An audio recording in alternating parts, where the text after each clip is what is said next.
Andy Paredes, the new 26-year-old Olympian that won 3 pro shows within 3 weeks and also competed with me at my first classic show this last week.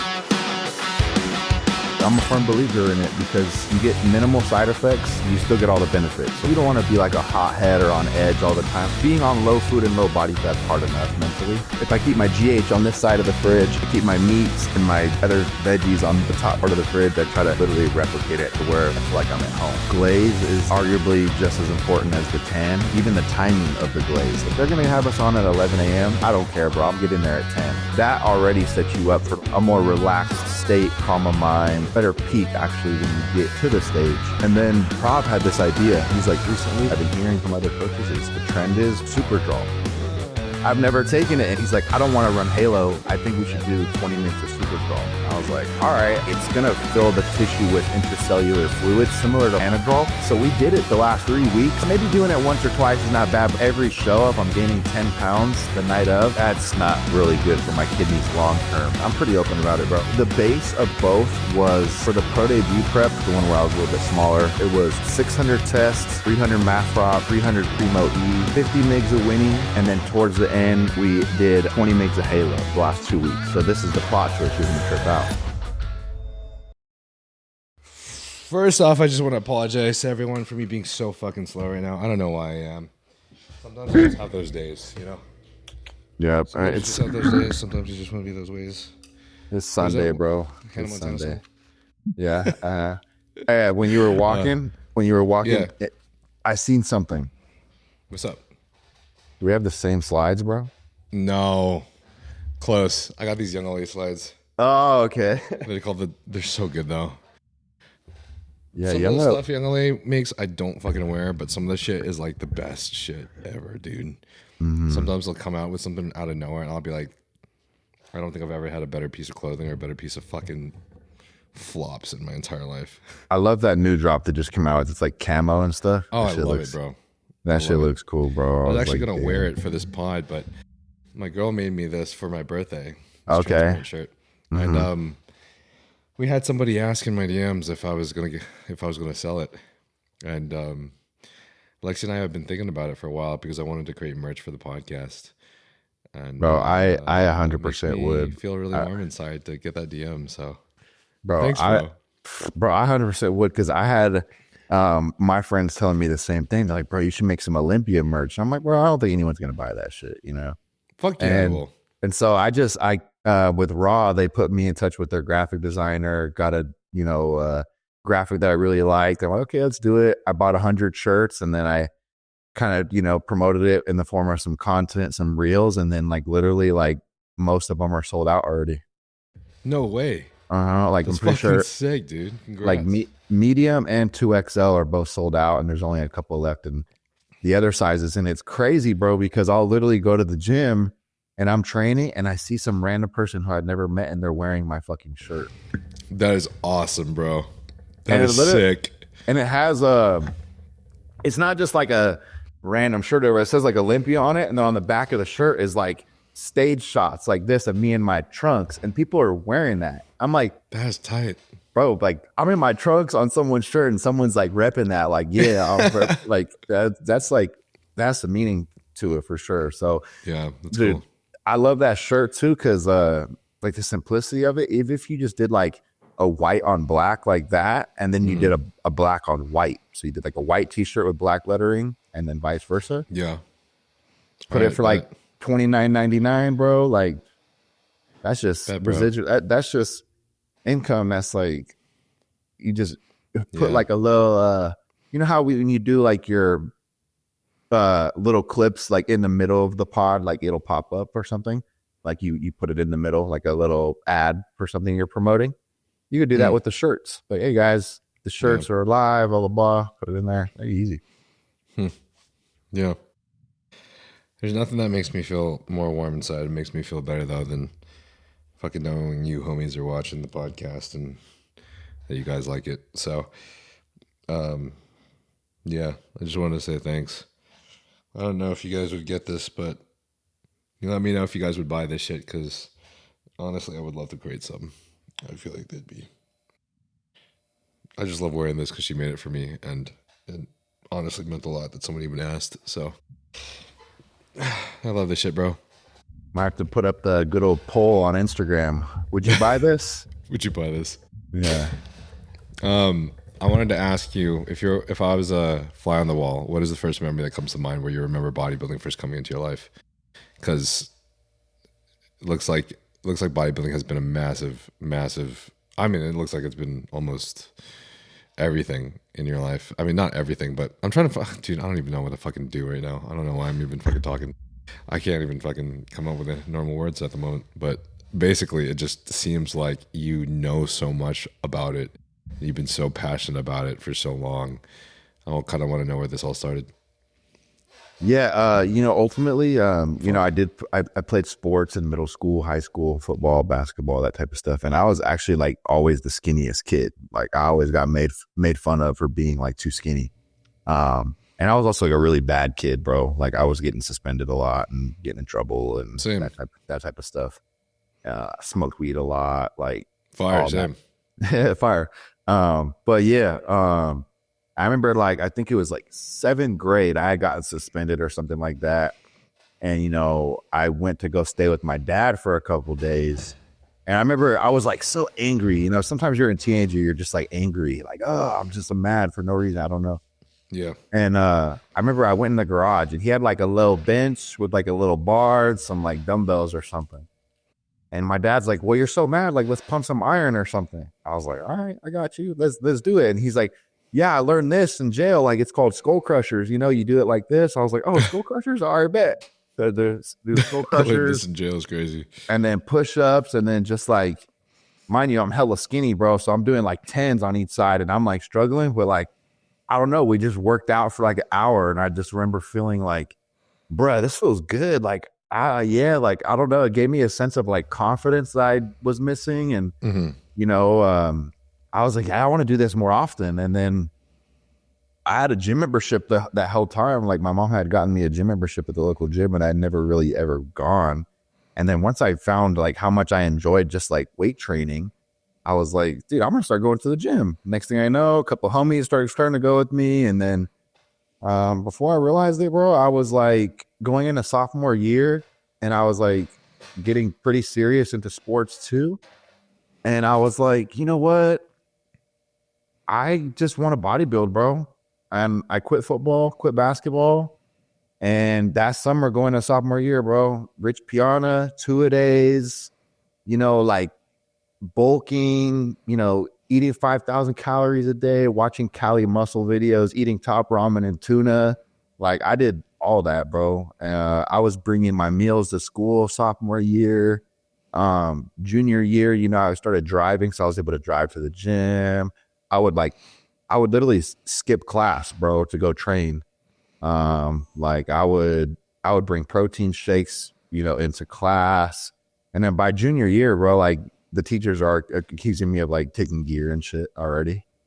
And then by that time I knew, I was like, dude, I want to be a fucking bodybuilder one day. I want to be Mr. Olympia. I had pictures of Phil Heath and Jay Cutler on my bedroom wall. And, yeah, senior year, same shit, just kept growing, kept getting bigger. And I graduated at like 230 pounds, bro.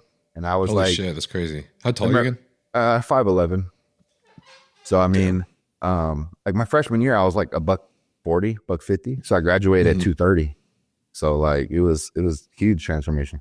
What was the first media that you watched of bodybuilding? Probably like the Generation Iron movie. Okay, that one's sick. I was like, bro, I would watch that shit every day, bro. Like literally, like every night I watched Generation Iron. And then I watched a lot of like the bodybuilding.com videos with like Jay Cutler and stuff. Yeah. Yeah, bro. I just been hooked on it, honestly, ever since I started touching a weight, like 13, 14 years old. Yeah. Yeah, man. And then That's I awesome, did my first show when I was 19. And then, when you first compete, you get bit by that bug and you're just like, bro, Yeah. I fucking love this shit. There's nothing that compares to it. And then How did the show go? so my first show, Where was it? It was here in my hometown, Fresno, called the Fresno Classic. It's funny because I had gone through like my first real breakup like senior year, right? There And I it was is. like hella heartbroken, bro, depressed, want to kill myself. Like I'm like hella going through it, you know, like first breakup type of stuff, like end of the Yeah. world. Like, and I remember I went to Denny's with one of my homies. We're just eating. I'm like venting to him, and he's like, bro, you should just compete. Like you always wanted to. Like maybe you should just do a show to like, you know, get over your breakup. I was like, you know what? That's real. And then I like 4 or 5 months later, bro, I was like, all right, just did the show. And my friend who was actually with me at Denny's, Jay, it's like a childhood friend, he actually coached me for it. Like Oh, no shit. it came full circle. I did Classic wasn't around yet. No. Tell me your prep with Denny's. Yeah, I did it was in 2018. So I think Classic was around. But yeah, I just did open bodybuilding, and I did novice heavyweight, and I did open heavyweight, and I got first in the novice heavyweight, won the novice overall, and then I got second in the open heavyweights. So yeah, it went good. Nice. Were you still natural around then? No, I hopped on. I honestly, bro, I in hindsight, I wish I would have waited a little bit longer. Yeah. How come? To get on cycle. I just feel like I could have still progressed very well. I mean, I hopped on when I was 17. So Holy like shit.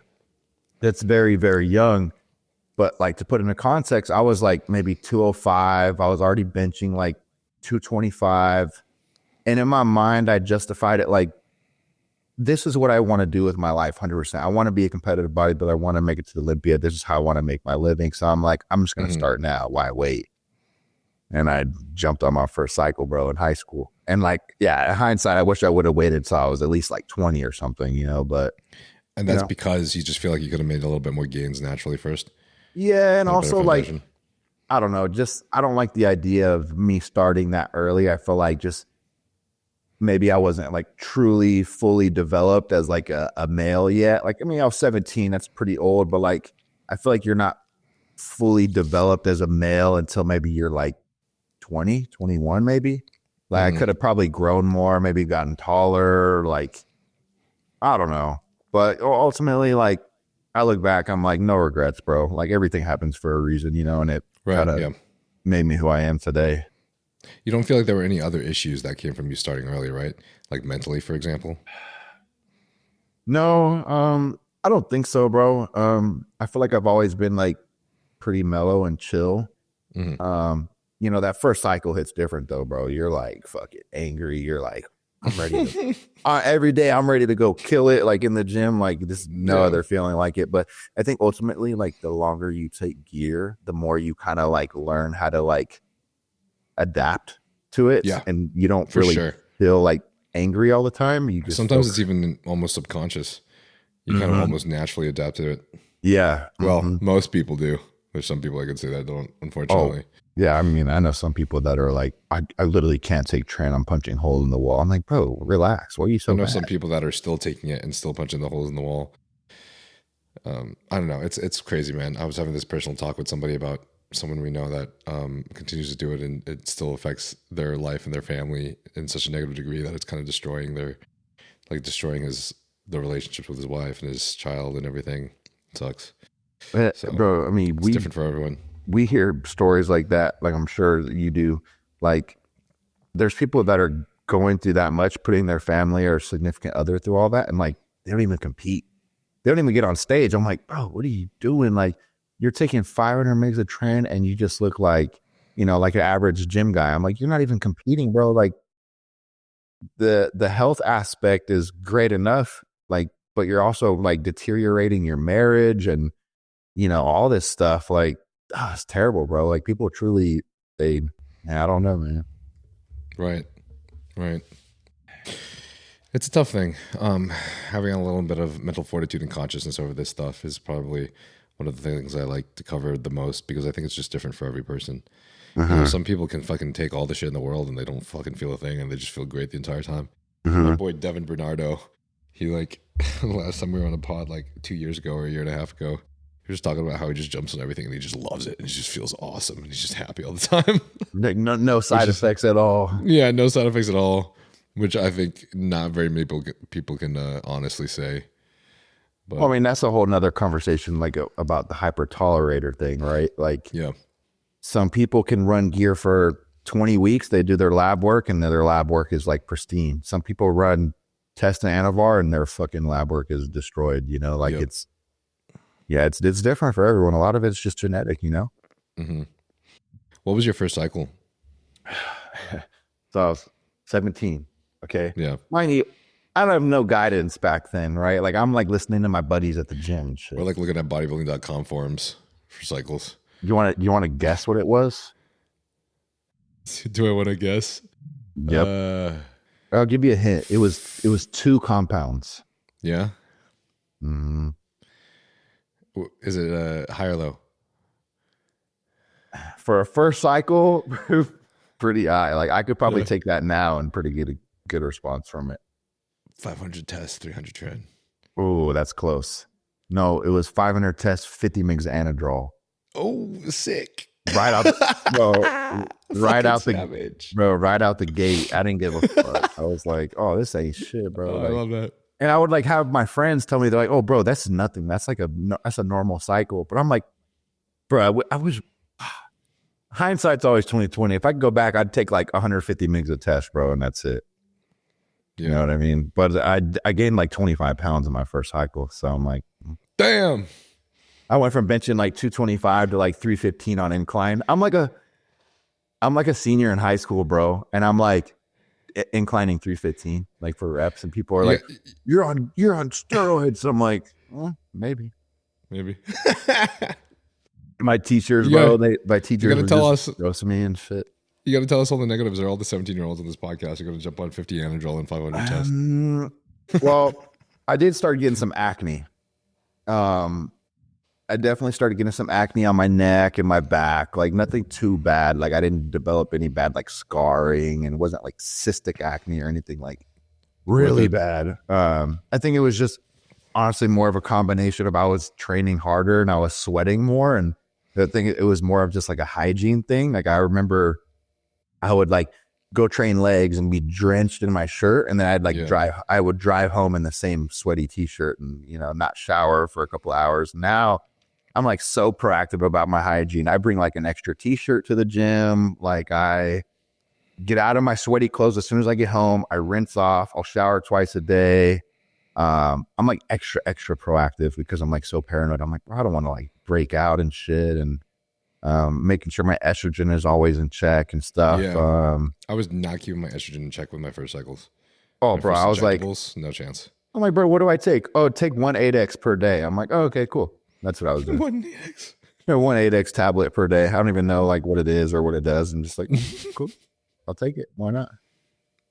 But honestly, not too many negative side effects, bro. I mean, besides the acne and stuff, like, I mean, and like just the anger as a 17-year-old on that high. No, not really that high, bro. Honestly, you were just saying. Okay, so what did you mean earlier? Then just aggression in the gym or something? I would say, like, I get really impatient. Like my fuse for patience. Obviously, as I've gotten older, it's better.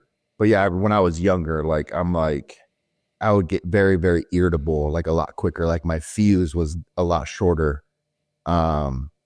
Like I would go to class, bro, and like I would have my headphones in, and the teacher's like, "Hey, take out your headphones." I'm like, "Nah, bro, I'm good. Like I'm not taking out my headphones." just kind of like a dickhead, you know. But I was also a teenager, you know. So like, is that just being a teenager, or is that the gear, or is the combination, you know? Yeah.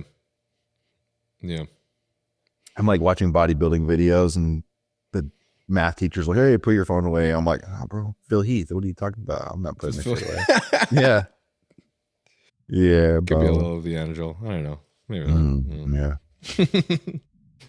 After that first show, what was the competitions like afterwards? What was the plan? So after that first show, of course, you know, I did the typical first show, gained 40 pounds in a week. Had a 20,000 calorie cheat day. Fucking sick. All these crazy things. Didn't reverse. What's up? What'd you eat? I remember I started off I actually filmed it for my YouTube. I remember starting off the morning. I had a bunch of like candy bars. I don't know why. Nice. Bunch of candy bars. Then I went and got like pancakes, breakfast. Right after that, met up with my buddy and I'm like, hey, I'm filming this video. Like I'm gonna come over. Like I'm gonna buy some cereal. So then I had like 2 boxes of cereal with regular milk. Mm-hmm. Then I was like, oh, I'm pretty fucked up. Took an hour nap. Then I went to In-N-Out. I ordered 4 4x4s. And I think I ate maybe like 3 of them. And then like 2 hours later, went to Denny's, pancakes, junk, just calories.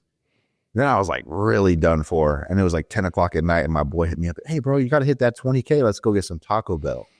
So then we went to Taco Bell. He's like, hey, let's get like 10 beefy 5-layer burritos or something. Holy fuck. And so I ate all of it and I added it all up and there's like 20-something thousand calories. But when I look back, I'm like, bro, I had chocolate in the morning and then I had a huge heady breakfast. Then I had cereal with regular milk, like 2% milk. Oh, 2%. Terrible for your digestion. Then I had burgers. Are you lactose intolerant or not? Well, I would never drink milk now because like I never have. So like if I have any type of dairy now, like I definitely think it fucks my stomach up. So like yeah. I don't eat like ice cream or even something. My ears when I do milk. Yeah. So like any dairy at all, even if I go get like a burger that has like a slice or 2 of cheese in it or something, I'll make sure I take like a Lactate or something before just to help with breaking it down a little bit. Same. Like some me. Mm-hmm. Yeah. It's fucking putrid, man. I didn't kill flies with it. Mm-hmm. No, yeah, mine's Tiana's like, oh, like the post show, like I'll just eat everything and like literally for like 48 hours I'm just like farting and it's just like terrible and rotten eggs and like just sulfur, you know. It's the real reason I actually bought Lexi electronic white noise earplugs for sleep. Oh, so you could just fart and she's not like, babe, seriously, what are you doing? She doesn't know. Hopefully she didn't hear me. Me and Tiana get into this all the time. Like, if I ever like have a cheat meal or something and I'm like, I'll fart, she'll be in the same room. She'll wait like 30 seconds and she's like, babe, that's nasty. I'm like, well, what do you expect it to smell like? Roses or something? Obviously it's not going to smell good. Like you heard me fart and you stayed in the room. What do you expect to happen? That's fucking great. But yeah. How many shows did you do afterwards? I just did one and done for my first one. At 19, okay. Yeah, what was and the then next one? How old were you? The next one I was 20. Okay. That was in 2019. I did a bigger show, LA Grand Prix bodybuilding. I got 4th. That was like very, very humbling for me because I remember I was sweating on stage a fuck ton. Like I was not prepared, bro, to do rounds of posing. Like I'm only 20 years old. I'm thinking, oh, I'm shredded. Like I'm going to do good. Bro, these judges, they ran us through like 4 or 5 rounds of posing. It was one of those things. I was like, I pulled a straight Ramon Dino, bro. Like my whole entire tan was sweating off. I remember I was really nervous because it was a really big show.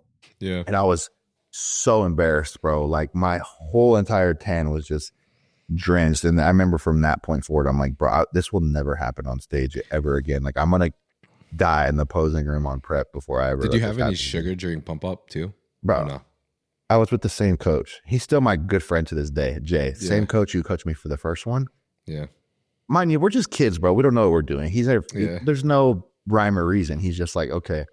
I remember the whole week, he's like, you're looking flat. Like, we need the carb be up. Like, let's go get pancakes with regular syrup. Regular syrup. Fire. And then, like, literally the Thursday and Friday and the morning of the show, we just, like, went to Denny's and got pancakes and eggs every single meal. That's awesome. I probably had, like, 20, 30 pancakes in 48 hours, drenching it in syrup. And then I get on stage and I'm sweating. I look back now, I'm like, oh, fuck, bro, obviously I'm going to be drenched in sweat. That's hilarious, dude. Oh, fuck. That's the balance that I'm still finding, man. Because I fucking love being on at least a little bit of sugar. Just a little bit of a rise in blood sugar when I'm going on stage. It makes me feel so much better. Mm-hmm. But it's just it's a hard trade, man. Because you're up there for a little too long and you're going to start sweating. Yep, it's quick, bro. Now our protocol is just 2 tablespoons of pink salt to the dome, a shot of vodka, shot of Cialis. Shot of vodka and Cialis, let's go. bro. That's like That's me in every weekend. Hey, that's me pre-training every day. Literally. Patrick for me was just potato chips for this last show. Yeah. That's does he tell you how much to have? Like, a handful or a couple handful, or does he have you like measure on a food scale or like? Honestly, everything was measured. This was the only thing that wasn't measured. He was just like, yeah, just have some salted potato chips during pump up. And I was like, okay. Fine. You're like, so that the fucking Lay's. The whole bag, or? I didn't eat the whole bag, but I don't know. I just didn't even feel like it, to be honest. But yeah, I just had as much chips as I felt like I needed to in terms of like sodium intake. But I forgot the pump up pills that I would have preferred that I took that had like nitric oxide and shit that normally actually helps me when I'm this dehydrated, you know? And you didn't even get to pump up anyway. So it's like I ate all those potato chips. Pump up. No, it fucking sucked. Tragic. And then for finals, I was like, you know what? Fuck it. I'll have some potato chips, but I'll have like half a sample container of honey just so I feel a little better. And God, it just changes everything for me, man. Yeah. Finals was just so easy for me to just click in and fucking kill it. So whatever. So I was watching your pod with Jordan and you said, you're like, yeah, bro, I'm a big sweets guy. Like I love my sweets. Massive. Both. And I'm like, oh, bro, me and Niall, we're going to get along, bro. I fucked up, bro. Actually, no regrets. I got this freezer in my garage, bro. There's about like $400 worth of brownies and cookies waiting in there. What? Like I'm talking like, you know, Buckeye brownies. Fuck yeah, I do, bro. Bro, they're gonna give me my last show. They're gonna give me a discount code, bro. Because I'm like buying so much shit. You see those videos where it's like trying the peanut butter crunch brownie from Buckeye Brownie. It's like kind of like a mukbang kind of thing. Yeah, I fucking love that shit. Bro, I think I'm going to start doing those kinds of videos, bro, for content. Like post-show. That's crazy, but that'd be awesome, bro. You should. Because that's like a unique niche. It's it. like you see this professional bodybuilder. He's huge. He's shredded. And then he's you need to do it shirtless, too. Sure. Yeah, do a shirtless. Send it for a friend, though, you know, for the homies. And then I'm like slamming brownies. Like, I rate this a 10 out of 10, blah, blah, blah. Like, I feel like that's very like, what the hell? This guy's like ripped and he's eating brownies. Like, I feel like that'd get a lot of engagement, you know? And I'm like, I'm being genuine. I'm literally eating these brownies after the show. And then I got PDX Cookie Co. It's like these giant cookies. I got like 2 orders of those. Recently found this other one. It's called Chunk-a-Dunk cookies. All these, they're like the massive cookies that are filled with like stuff in them. Yeah. I just put another order in for that Buckeye Brownies October box, bro. I'm just like spending hundreds of dollars on sweets, bro. They're just waiting for me post show. So I love that. Yeah, I'm a big sweets guy too, bro. Like, don't get me wrong. Like, I love me a good burger and fries post show or something like that. But like, what gets me is the dessert, bro. Like, I'll slam cookies, I'll slam pastries, like, bro. I just can't get enough, man. I'm with it, dude. I'm totally with you, bro. I told Coach that I was just gonna have a burger after the show, and then I got a Bazooki too. Good old BJ's Bazooki, little cookie and ice cream, bro. It's like, did you get the Bazooki trio? That's what I would have done. But that's like, those are like 3 sample sizes, though, you know, right? Yeah, and I was told they're not as good because they're fucking I had to get one. Yeah, you know. What flavor did you get? I think I got the regular cookie one. It was either cookies and cream or the regular cookie. I think it was the regular cookie. See, it's like, I like my chocolate chip shit. See, bro, like, you got chocolate chip, you got s'mores Bazooki, you got the monkey bread. I know, man. I know. It's tough, bro. It's tough. It's tough. What's your discount code, by the way? Just asking for a friend. For the Buckeye Brownies? Yeah. I was just messaging them today, and they're like, what do you want your code to be? And I'm like, like, so it's not official yet. I was literally just messaging them today and last night. I'm like debating. I'm like, I think it would be sick to have a discount code because think of how many competitors are probably buying that. I could like, even if I don't obviously make money from it, it'd be cool just to have a code and post it, right? But I was like, maybe that's not the best thing for me in terms of bodybuilding to have a discount code in a partnership with a big half-pound brownie company. I'm like, maybe I should. Come on. maybe I should like wait till after the show and like be like, you know what, like we'll see. But there's a couple discount codes on there. I just use one for the guy. Nah, bro, I think it's epic. I think it's fucking mean, epic. You should. Being the bodybuilder with a Buckeye Brownie fucking discount code is fucking sick. You should buy real. It's real, bro. People think we just eat like fish and rice all day long. But like, no, watch this. I'm gonna eat this whole 4-pack right here. You should order the October box, because how they get me is like it's limited edition. So they're like, oh, once these are gone, October 31st, they never come back. Yeah, bro, they got like Reese's peanut butter cup, and there's like Oreos, Reese's peanut butter cups, peanut butter fudge. I'm like, bruh. Then they got like a Butterfinger one, a Twix one, an M&M one, a Cosmic Brownie one. I'm like, dude, right? Yeah, I gotta order this, bro. Yeah, it's tough, man. But no regrets, bro. Still nailed the reverse. Just they're all frozen in there, right? So what I'll do is like my one free meal a week, we'll go out to eat wherever, or maybe I'll order something, and then like if for dessert, I'll just take out like 1 or 2 of those brownies, heat them up in the air fryer, smack them, gone. Don't worry, bro. I'm right there with you. I've been dieting since January. One of the hardest things is dating a girl that loves to bake. She bakes great. So yeah, it's been really rough, especially for my birthday. We had to freeze all of it, all the cake and everything. It's in the freezer right now too, just waiting for me, man. Just waiting. Yeah, I'm probably gonna ship it to Florida with us just so I can have it immediately post-show hurricane. Well, yeah, you gotta let me know your address, or if you have like a PO box. I'm about to buy you that October Buckeye Brownies box. I have it shipped to you. Oh, bro, it's limited time. It's limited time. Once you get it, just throw it in the freezer. Forget about it. Once you get back home from Vegas, your last show, you'll have that 4-pack waiting for you. Bro, don't do that to me. Please send it to me, please. Bro, I got you, bro. Like I would be happy. I would be happy to be honest, because it's such a good pack. I was like, dude, I gotta get this, bro. Like, I'm not even kidding. Like, check this out. Yeah. And did the build your box. Oh my god, dude, what the fuck is that? Yeah, it's the bro. sexiest thing I've ever seen in my entire life. I'm gonna send it to you, bro. I stay true to my word. So if you have like a PO box, or you send me your Addy, I'll have it delivered to your crib. And then yeah, bro, you'll be set up post show with some cake in there. You got some brownies waiting for you. And then yeah, bro, like I said, just pop them in the air fryer. You could share them with your girl. That's clutch. Nah, just all for you, huh? If you had to give up sex or give up sweets for the rest of your life, which one would you give up? Yeah, I think I'm definitely giving up sex, to be honest. Yeah, same. There's a lot more things you could do other things, you know what I mean? I think I'm at that point in my life now. Yeah, I mean, bro, I'm right there with you. I mean, when you're like sub 5% body fat for like 2 months straight, you're like, dude, I'm good, sure, bro. I got to get my sleep. I'm not. I just turn the other way, bro. My girl already knows. I'm like, babe, I'm 3 weeks out. I'm just going to lay here. Like, you already know the drill. I'm dead. Man. I got no life.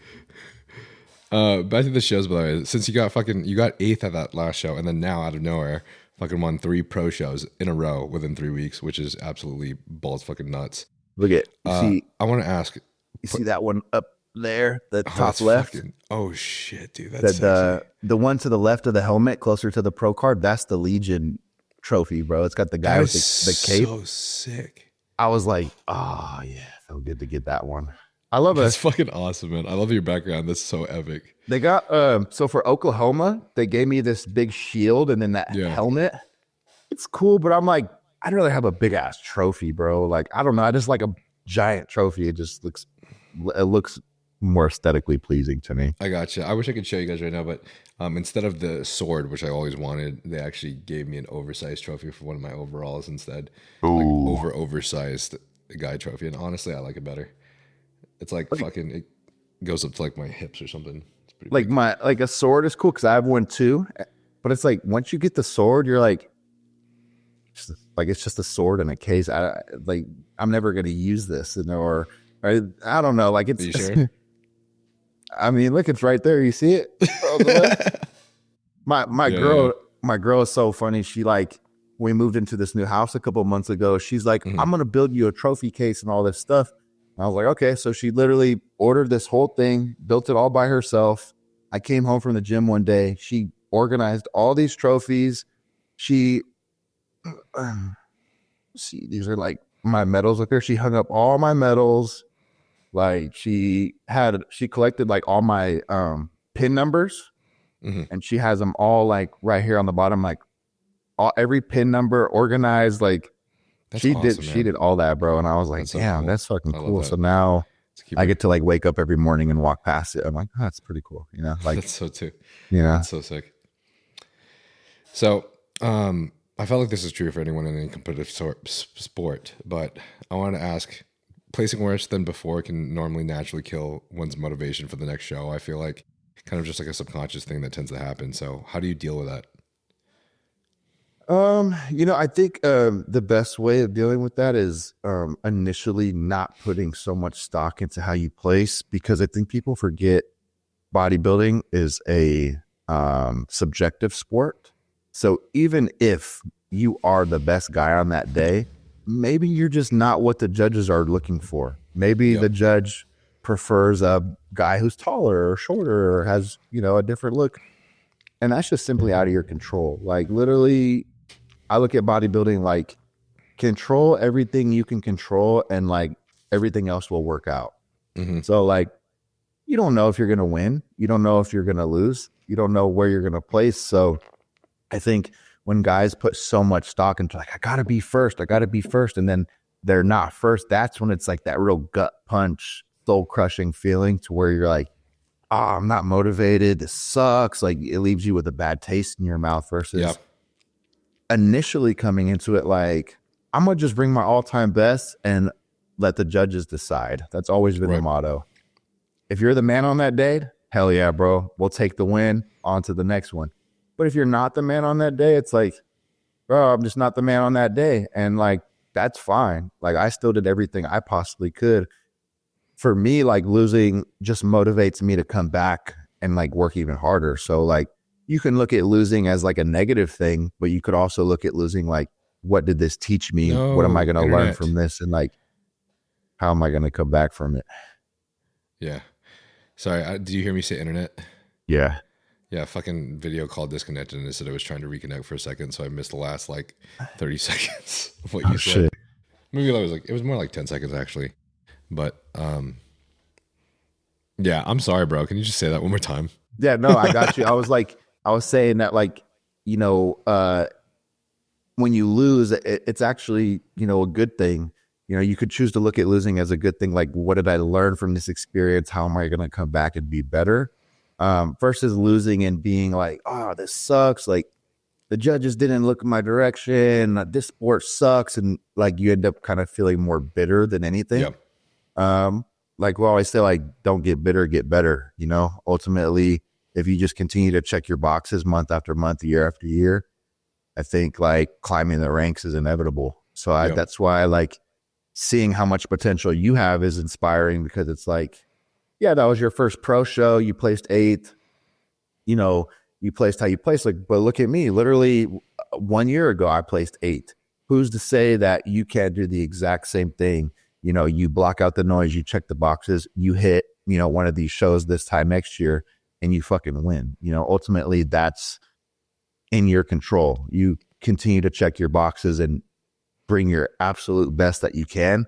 And maybe like this time next year, you will be the man on that day, or you'll be battling in that first call out. And then that's where it's fun, bro. So ultimately, like, don't want to get too off track, but to answer your original question is just like, just to not put so much stock into like the number that you place, and Hmm. more put all your stock into like, what did we bring to the stage? And first place, second place, third place, last place, what did this experience teach me? What data did we collect? Yeah. Yeah. I couldn't agree more because it's something I had experienced myself when I was getting my pro card and I just kept doing terribly, to be honest. And I mean, part of that was I didn't really understand what was really required to get my pro card. And for the first like 3 national shows or so, too, I was thinking I could do it competing naturally, which I just couldn't. I didn't have whatever for it. Either didn't work hard enough, didn't have the genetics for it, or I just wasn't, whatever, right? But I think it's just a lot easier said than done, though, for a lot of us to be more process oriented than outcome oriented, even Uh-huh. though we know that that's how we need to attack all of this. You know what I mean?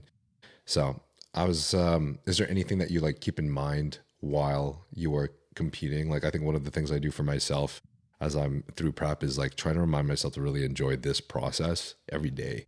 And that's Mhm. the part that sucks, is what makes it hard is like, some of these days you gotta really fucking suffer, man. Like, you're really fucking suffering. And I think that's what makes us care so much about the outcome, is like, God, we died for this, man. We tried so hard for this. So to get placed 16th, for example, after all of this hard ass work, it can feel like a letdown for sure. So, I Well, mean, is there anything that you try to do to like enjoy that process or try to be present with it or anything? well, for one, like you got to think how you just explained, like, oh man, like I put so much into this, but like everyone you get on stage with puts in so much into this. Everyone is sacrificing and everyone feels like shit to an extent. Everyone is, doing the same thing. And everyone goes to the show to win, like you, me, like we don't show up to fucking lose, bro. Like we don't sacrifice and, do all we do and put our bodies through what we put it through to show up and lose and get smoked. Like that's stupid, bro. Like everybody shows up to win. But ultimately, like realizing there can only be one guy, not everybody can win. You're not going to win every show. So I think enjoying the process is the most important thing, because Mm-hmm. that's what bodybuilding is, right? Like bodybuilding as a whole is the process of checking each box, enjoying your training, progressing in your lifts, and the whole process of it. And competing and getting on stage is just like the end result, right? So I think falling in love with the process and the journey of improving week after week, day after day, versus like, okay, I'm gonna do this show and I have to win, and if I don't place well, then it's fucked. Like I'm disappointed, I'm let down, because I think the placing is ultimately just kind of like a small byproduct of the process in general. So when you put all your eggs into just the process and having fun with it and enjoying the process of bodybuilding, the placings are kind of like it's out of your control anyways, like I said. So as I've gotten older and competed more, like little and little do I expect a certain placing. Do I want to place Mm-hmm. well and win? Yes. But ultimately I know I'm like, it's out of my control. What can Yeah. I control? That's what I focus on. Like what can I control? Like I can control how peeled I am. I can control how well I present this physique on stage and all the other intangibles, right? Yeah. What's made you most anxious in your journey? I would say, uh, honestly, just like I don't want to look back um, on bodybuilding and feel bitter. I think so many people, like even people my age, your age, like 20s, 30s, whatever it may be, like you see so many guys compete or they try to turn pro, and then a year later they retired and they're like, yeah, bodybuilding, I was so unhappy. I wasted so much money, and they just are super bitter about it. And then even there's like, older Olympia OG guys who are like super bitter, negative towards the sport. Maybe because they didn't win or they didn't fulfill their true potential. I just don't want that, bro. Like I want to live my life and I want to bodybuild and do everything I possibly can to where when I am 40, 50, 60 years old, God willing, I can look back at bodybuilding like, bro, I gave that shit everything I had. There's nothing more I could have done. And I want to look back on bodybuilding as like the most enjoyable times of my life. I don't want to look back at bodybuilding and be like, oh man, if only I did X, Y, and Z, or if only I would have pushed harder, or if only I would have went and traveled and did that show. I just try to live like my bodybuilding life with no regrets. So whatever I have to do to not look back and be bitter, essentially, that's what Yep. that's what kind of drives me and pushes me, I don't want to be like 40, 50 years old and look back and say like, oh, I could have, or I should have, or, I want to look back and like, I gave that shit everything I could. And I feel like looking back, it'll be a lot more gratifying knowing we put our all into this, and it's something we'll be able to look back on when we're older. Like, remember, those were the best times of our life. Yeah. Yeah, man, for sure. From your 3 pro shows, these last 3 pro shows where you became the champ, and then also, the following pro shows afterwards where you were still placing top 5, top 3, all of these amazing placings and stuff. It's a big jump and a big improvement from like your last year. So what would you say are the main things that you learned from last year's season for you to this year's season where, you know, you seem to have everything click a lot better. Like you seem to have figured out how to peak properly for yourself. You seem to have figured out how to bring your best package, at least so far. You know what I mean? So what are the biggest things that you've learned? Yeah, honestly, man, like I just want to give like all the credit to Prob. Like he's someone that like genuinely has taken my career to a place I never thought possible. Like I'd be lying if I told you like I thought a year or two ago when I turned pro, like, oh, I'm gonna be winning pro shows, like, I'm gonna be, doing X, Y, and Z. But he's instilled so much confidence in me, and he's taken my like career to like just heights I never thought imaginable. And he's someone that is like literally just as crazy about bodybuilding as I am. And I'm talking like as far as what we've learned in data, he's all about data. So like I'm talking like 8 weeks out, we're sending check-ins daily already. 6 weeks out, we're sending not only check-ins daily, but we also have a PM weight log. So my weight before bed. He has like literally, this man is a mad scientist, bro. Like he'll literally be like, pull up my phone. Okay, you weighed this much after 3 meals, 2 liters of water on this date with this food and this, like, he has it all mapped out. So he's really given me all the tools I need to just be like almost like a robot. Like I just literally follow the plan and just try to be a machine. And he handles everything else.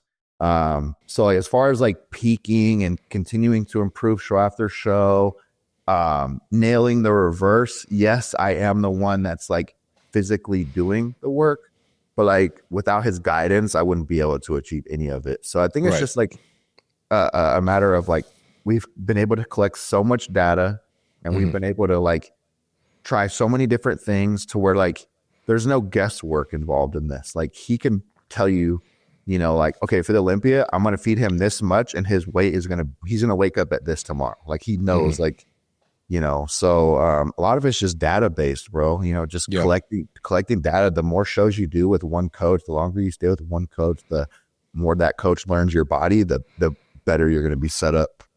Right. Yeah. It's a really true partnership in a relationship that I think people really undervalue. And the communication is probably one of the most important parts, which is kind of hard because sometimes some people just don't have the right communication chemistry or whatever between a coach and athlete, but it's something that you really just got to figure out. You have to. Yeah. Facts. Is there anything that you remember though specifically in terms of what you guys have improved, whether it's food, nutrition, training, PEDs, anything that has changed that has been like, okay, this led to an improvement this season? It's definitely like my mind, bro. Like honestly, I used to be very like negative when it came to assessing my own physique. Like even when I first started working with him, like I would send him a check-in and I'd be like, dude, like I look so flat right now. Like look at my legs are shrinking. Like my cardio's high. Like am I going to be ready? Like just a lot of negative self-talk. And he helped me kind of get out of that. Like he's like, dude, you really shoot yourself in the foot with bodybuilding, man. Like he taught me to enjoy it more and stop stressing about the little things. And I think there's something to be said about like having fun and actually being in a good mental headspace to where your body reflects that as well. Yeah. Like, I mean, it's very evident like what the effects of cortisol will do, but also like negative self-talk and self-doubt. You can't look at yourself in the mirror and, have all this negative self-doubt and self-talk and then expect your physique to respond, right? So like, but if you flip that and you're like, oh, I love this. Oh, I'm improving. Yeah, my workouts are good. Oh, we're on the money. This is good.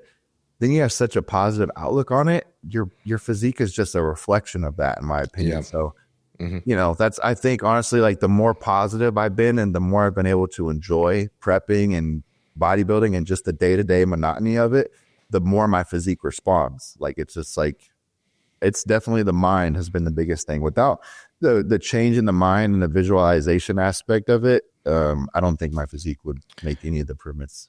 It's got to be the most undervalued thing in bodybuilding, period, is the Well, mind and how much it affects you. Kai Green has this quote, and he's like, you can be your own worst enemy or you can be your own most powerful ally. Yeah. It's like, I was talking about, I was saying this in my last my last YouTube video, actually, the show day video, that I constantly have that shadow self in me, that self-talk, the talk in the, like the little fucking annoying ass dude in the back of your head that's like telling you like, you're not doing good enough, or you're not going to do great, or you're never going to get anywhere. It's always there, bro. That's the problem, especially when like you're not in a good place, or say that your sleep and certain aspects of your mental health have not been in check. That guy just gets louder and louder and louder. And that's one of the issues, that like it's a constant battle that you have to fight, but having that awareness over that shadow self and knowing that it's not you, it's a little demon on your shoulder that's talking you down. Because you know what you've achieved, you know what you've grown in the past, you know that you're in a better place than you were before. So why would that not continue? Because you're just afraid that it won't. Kind of gotta overcome that fear. So yeah, man, like this, I think with the self-doubt and the self-induced pressure that so many guys put on themselves within competitive bodybuilding is like the downfall of so many people. Like for me, like going into this Olympia, like I'm like just so excited, bro. Like I have zero, I'm sleeping at 8 hours, no problem. I don't think about anything. Like I'm just like so excited for the whole journey of it. The week training at these gyms, all I can think about is positive stuff. Like the placing is like an afterthought to me. Where I see some guys, maybe it's their Olympia debut, maybe they're whatever, going to compete, and they're like anxiety ridden. They're like, dude, I am so nervous. I have so much pressure. I have this. I just don't feel that pressure ever. Like I look at bodybuilding as more of like a privilege that I get to do something that I love. And, I don't really feel that type of pressure, because I'm just blessed to be able to do it. So when I see guys like, oh, I have so much pressure, I'm like, but a lot of this pressure is self-induced, right? Like if you think about it, even at the Olympia, you'll place how you place. Come the following Monday, everybody moves on with their lives and it's on to the next show. You know what I mean? So yeah, man, I think just enjoying the process in general and just like having hindsight and knowing that like, oh bro, we're blessed to be able to do this and like live this lifestyle. Like where's this pressure coming from? The one bite back that I have to have for that though is giving credit and awareness to the fact that some people have a different life. And that is one of the biggest contributors. Did I say that right? Contributors, yeah. To how much pressure you're going to feel with this show, and that's the part that sucks, is that some people aren't blessed with a stable life. Some people aren't blessed with a phase of peace in their life at the moment. And that's what makes things hard. And many of us in this audience have been there before, where it's like, dude, maybe you're fucking like, you're going through a divorce, you're having some fucking relationship issues, and everything at home is not right. You don't feel comfortable even being at your own home, much less you're also prepping for a show. Things are not going to go right, man. Not mentally, not physically. Things are just not going to go right, not spiritually. And it sucks. So it's one of the things that I think is undervalued in bodybuilding, is like, because, we want to put our all into this, but at the same time, like I think I've heard Chris Aceto say like, oh no, don't give me 100%, give me 99%. Like you have to save some of that percent with focusing on making sure that everything else in your life is okay. I think there's also something to be said about just like making sure even before you start a contest prep that like all your ducks are in a row. Like I see a lot of people like they'll be like broke, or like they'll be living like, I don't know, paycheck to paycheck, or they're struggling to afford stuff. even I have clients, bro, who are like, they want to compete and they're like, hey, coach, like, can I pay you next month? Like, my paycheck this month is kind of low. I'm like, dude, you don't need to be competing right now, bro. That's just a whole nother added layer of stress that you don't want to have. Like, you got to pay for flights, gear, whatever it may be, registration. Like, bro, this shit is not cheap. You know how expensive this sport is. And like, Yeah. something as simple as like just finances, having your finances and enough money saved and put away, or you're making enough money to afford to compete, is a huge level of added stress. Like, can you imagine like being 2 weeks out and being like, oh fuck, how am I going to pay for this flight? This is so stressful. That's like going to ruin your physique, just thinking about how you're going to be able to afford the prep in general. And then, like you said, there's a lot of people that like, they're not blessed like us. They still work a 9-to-5 job, or maybe they have kids. And, like doing this show is like extremely important because like there's a lot more on the line. Yeah. Yeah. How are you holding up? Dude, I'm good, man. I am just so ready to get out to Vegas, bro. We leave tomorrow. I actually caught an afternoon flight because you ever notice like being from California? Well, maybe not because you have LAX, but anytime you fly like towards the east, it's always like 5 a.m. flight, 6 a.m. flight. It's never like at a decent time, and I can't stand flying at like 5, 6 in the morning because it just throws off everything. You got to get up at 3 in the morning. It's like, I'm not used to getting up at 3 in the morning. Then you gotta, I don't know. I like to sleep in and still be able to take my check-ins and kind of still do my morning routine if possible.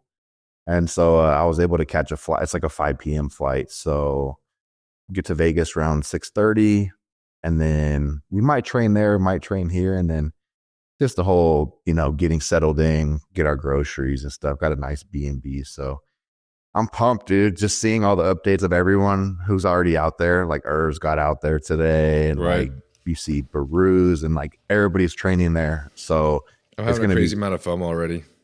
It's rough. Oh yeah. What day are you supposed to go out there? Lexi and I are going to go out there on Thursday. Okay, so like the day before. Huh? Yeah, because it's nice to live in LA and have a 4-hour drive there. Yeah, I used to live in San Diego, and it was like a 7-hour drive-ish or something, which was still doable because I would prefer to drive than fly, honestly, most of the time. But it's like, now that I'm living in LA and I have this opportunity, and I'm only in LA for like what, maybe like four more months. I don't know how to do math anymore, man. I'm a fucking disgrace to all Asians. I don't know, like 5 more months or something like that. I'm like, dude, I want to take every advantage I can to just go to Vegas when there's an opportunity in Vegas or something. Because then when you move, that's not really like an easy drive. You're not going to be able to drive from where you're moving to Vegas. That'd be like a way too far of a drive, no? Yeah, we're probably going to move to Kentucky. At least that's what the plan is right now. So if that's the case, that's not a doable drive for sure. Especially if you're like miserable, still on prep or something. You got to bring like so miserable, dude. 3 days worth of meals. Yeah. I try to honestly deepen the prep. I try to avoid traveling as much as I can. But honestly, how do you feel about traveling for shows? So this year was actually the first year I ever even got on a plane for the first time. Like I was like, yeah, no bro. Way. I swear, yeah. Like I think we need to backtrack a little bit. Talk about your childhood. Yeah, bro. Whatever. What's going on with this? Never having ever gone on a flight before. What enticed that? I guess I would say like as a kid, we didn't really like travel. Like as a big family, like some families like every summer they'll fly somewhere or something like that. Like we never really did that. So like I just never really traveled anywhere that required me to get on a flight, especially in California. You're like, oh, you want to go to LA or you want to go to the beach. It's just a quick little 4 or 5 hour drive most of the time. And my coach, Prob, the one you met, he's been telling me for like, since we started working together, like almost years ago, he's like, bro, you got to get comfortable with flying, bro. Like you got to, if you're going to, grow your name and, compete at these shows, like you're going to have to learn how to prep your meals and get on a plane and come out here. So I was like, okay, yeah, you're right or whatever. Well, in February, Raw, they hit me up and they're like, hey, we want to start getting involved more with the athletes. We want to fly you out to Florida. mind you. Right. I never been on a plane. Mm-hmm. I'm like, oh man, like I'm talking to my girlfriend Tiana. I'm like, babe, what should I do? Like they want to fly me out. Like this is a big opportunity, but it's all the way in Florida. I never been on a plane. And so I'm like, okay, like when do you guys want to do it? And it was like a Friday morning. They're like, we want to fly you out Monday. I'm like, oh, bro, like that's too late notice. Like I never been on a plane. I don't even know how this works. I don't even know. I don't know what TSA is. I don't know what a checked bag is. I don't know any of this stuff. So just right into the deep end, bro. Just ended up going. I was able to book Tiana a ticket on the same flight. And she kind of showed me because she's flown a couple times. And then, yeah, we just first flight ever, bro. Flew all the way to Florida. And then after that, like flying to Texas or flying to San Diego or some of the shows I did like Louisiana, Oklahoma, it's easy, bro. Like 3-4 hours. Now it's just now I really don't mind flying at all. It's more of like the monotony of it, like waiting in lines, the taxiing in the plane. What about like water retention and maybe stress? Yeah, so I honestly, I don't really, I don't know if I actually believe in that. I'm going to be honest with you, because well, what's the longest flight that you've ever had? It was about 5.5 hours. That could be a potential reason too, because normally these are more associated with flights that are like 18 hours long. You're going like to another country. Then yeah, like so in that case, yeah, there probably is some type of like water retention aspect, especially if you're flying like internationally or something like that. But I was on this podcast a couple of weeks ago and we were talking about that, and they were like, you know, they always talk about guys like, oh, I flew in 2 days out and I'm holding a ton of water. I'm like, there's only a 2-hour flight. You're not going to hold 10 pounds of water retention from a 2-hour flight. Oh shit. But then it kind of divulged into this conversation of like, if you're like a high strung person who gets stressed out kind of easily, flying can be stressful, right? So like, even if like, let's say, you know, your flight gets delayed or there's turbulence, like that's stuff that's raising that cortisol because it's a little bit stressful. And then just from that cortisol bump, that could be what's actually causing the water retention, not the flight itself. Yeah. Even if it's short, that makes sense. Whenever I fly to Kentucky, my weight normally goes up by about 2 to 3 pounds and then drops back down to normal the next day. So it's only for a day, but it's been pretty consistent unless I literally implement anti-inflammatories that day specifically.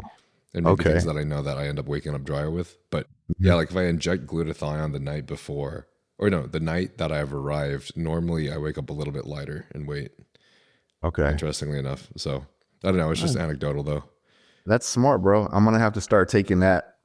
Like if I ever do go on a long flight, because we're kind of looking at some of the shows next year, and I might have to fly like kind of far. Yeah. I definitely don't want to be holding any water. But I also think too, like as a competitor, it's like it's kind of your job to get out there a couple of days early. Like if you're flying out the Thursday or Friday before the show and it's a long flight, for sure. Like especially if like you have to expect things to happen, right? Like you have to expect like your flight to potentially get delayed or canceled. And it's like, okay, what now? So that's even like for the Olympia, like we're going to go out there Monday. Just like we want to get settled in. We want to be there as long as we can. Yeah. So that's perfect. I mean, I feel like that's a great amount of time. And even now we're still looking at fucking all of these amazing top Olympian athletes that have been out there for like at least a week already at this point. I'm jealous, Some of these guys bro. are going out there like 3 weeks early. It's fucking nuts, man. It's wild.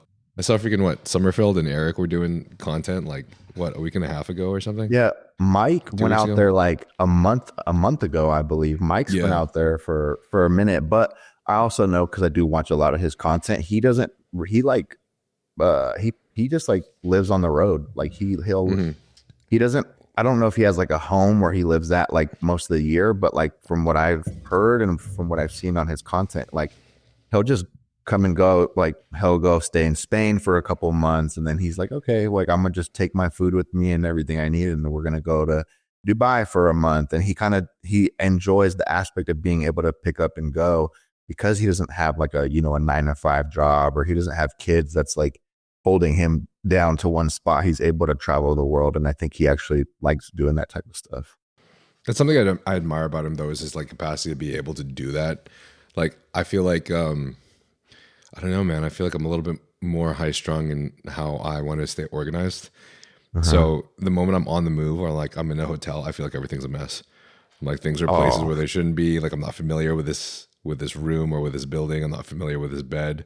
And it just kind of like, I feel that whether it's subconsciously or not. Plus, I don't know if you ever listen to some of these podcasts regarding like perfecting sleep and such, especially when you're traveling. But normally the first night, they almost recommend certain things like emulating your normal sleeping environment to make sure that you adapt to it quicker, which is normally why most people don't really have as optimal sleep in a new environment like that first night. It's almost like your body recognizes, say that you have like a fan on in the background, it's used to that white noise, or you say that you have like a certain fucking thickness and comfort level of like your head pillow or whatever that supports your neck.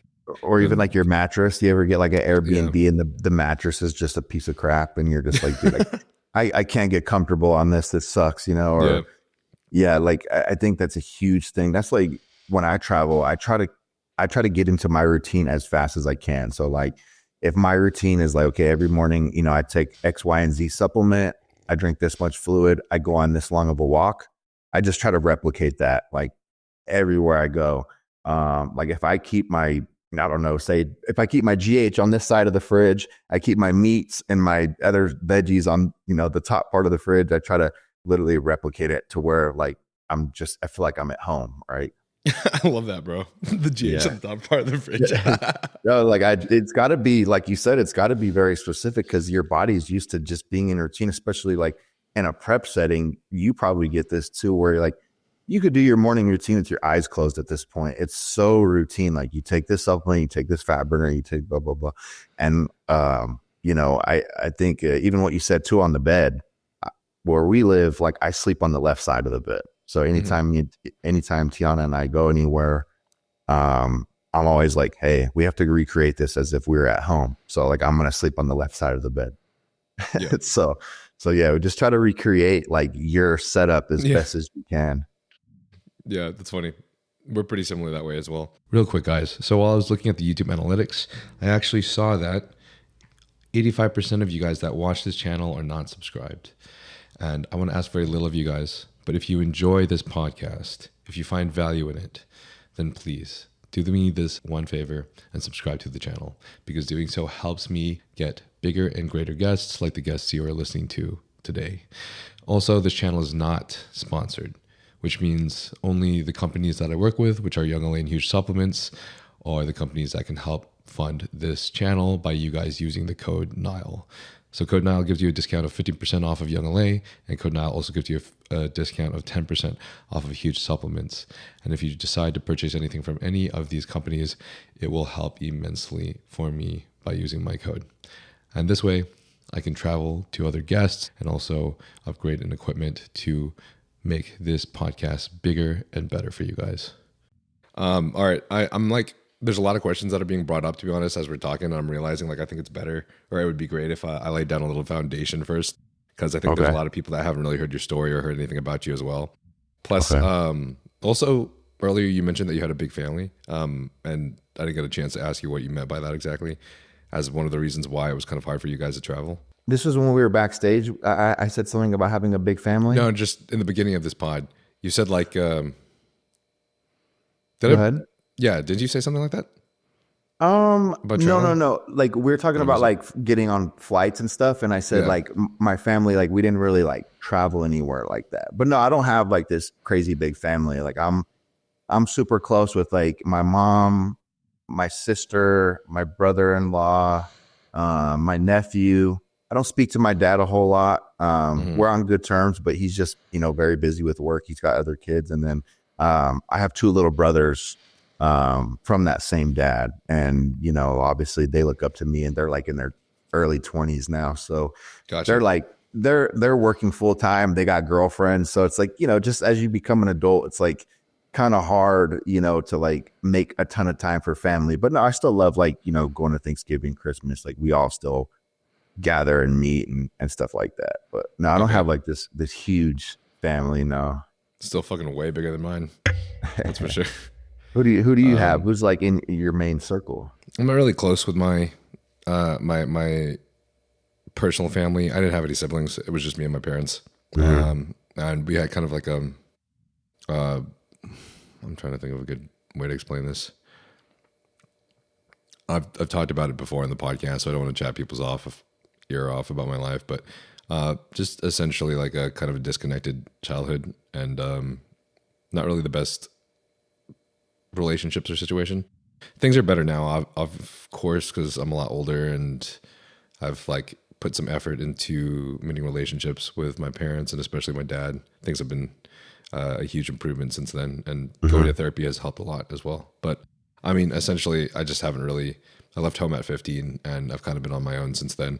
Wow. So the people that ended up being my family are like the best friends that I met in San Diego after I graduated college and I left my engineering job. Yeah, I was gonna go to school at UCSD for my master's, and then like a week before I dropped out, I'm like, actually, I just want to be a fucking bodybuilder and lift weights. So I'm just gonna do that and try to figure out how to make some money. I And mean, that's how everything. but you're doing it, bro. I mean, you're living the dream, you know. Yeah, for sure. It's everything paid off. No matter what. I think the way that I see these things is like, even if there's a lot of us that are born in very unfortunate circumstances, but I believe a lot of us have this drive to move forward and make a huge improvement, especially when those unforeseen circumstances in the past had been so much of I think like a monumental part of our lives. Something that really like affected how we felt about our life moving forward. Something that made us feel like maybe we really need to make a change. Maybe we really needed to just step outside that zone that was keeping us behind. And I think using that as a driving factor allows us to like create our own new lives. So there's a lot of us, I think, on this podcast that have progressed ourselves to do something crazy, such as like I've had people come up to me and say like they lost 200 pounds from, bodybuilding, following these contents, all these things. And I think it's pretty cool that a lot of people have changed their lives doing so. So, I think hard shit builds character. No, that's awesome, bro. I mean, I can only imagine like with the amount of viewers you get on the podcast and, how consistent you are with it. And the amount of people that you reach, like how many people you truly inspire. And this is just people that are maybe commenting or even coming up and telling you something. Like, we're not even taking into consideration the amount of people that you are affecting that you may not even know, right? And then as far as like the life thing, yeah, none of us really can control the cards that were dealt, but ultimately we choose how we play those cards, right?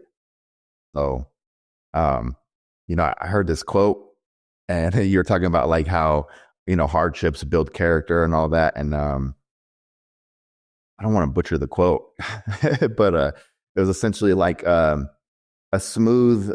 It was talking about like you're sailing a ship, and it was like smooth waves don't make strong sailors, or something along those lines, right? So it's like if you're on a ship and you're guiding the ship, and like, or it's like it was like something like calm waters don't make strong sailors. I think that was the quote. Calm waters don't make strong sailors.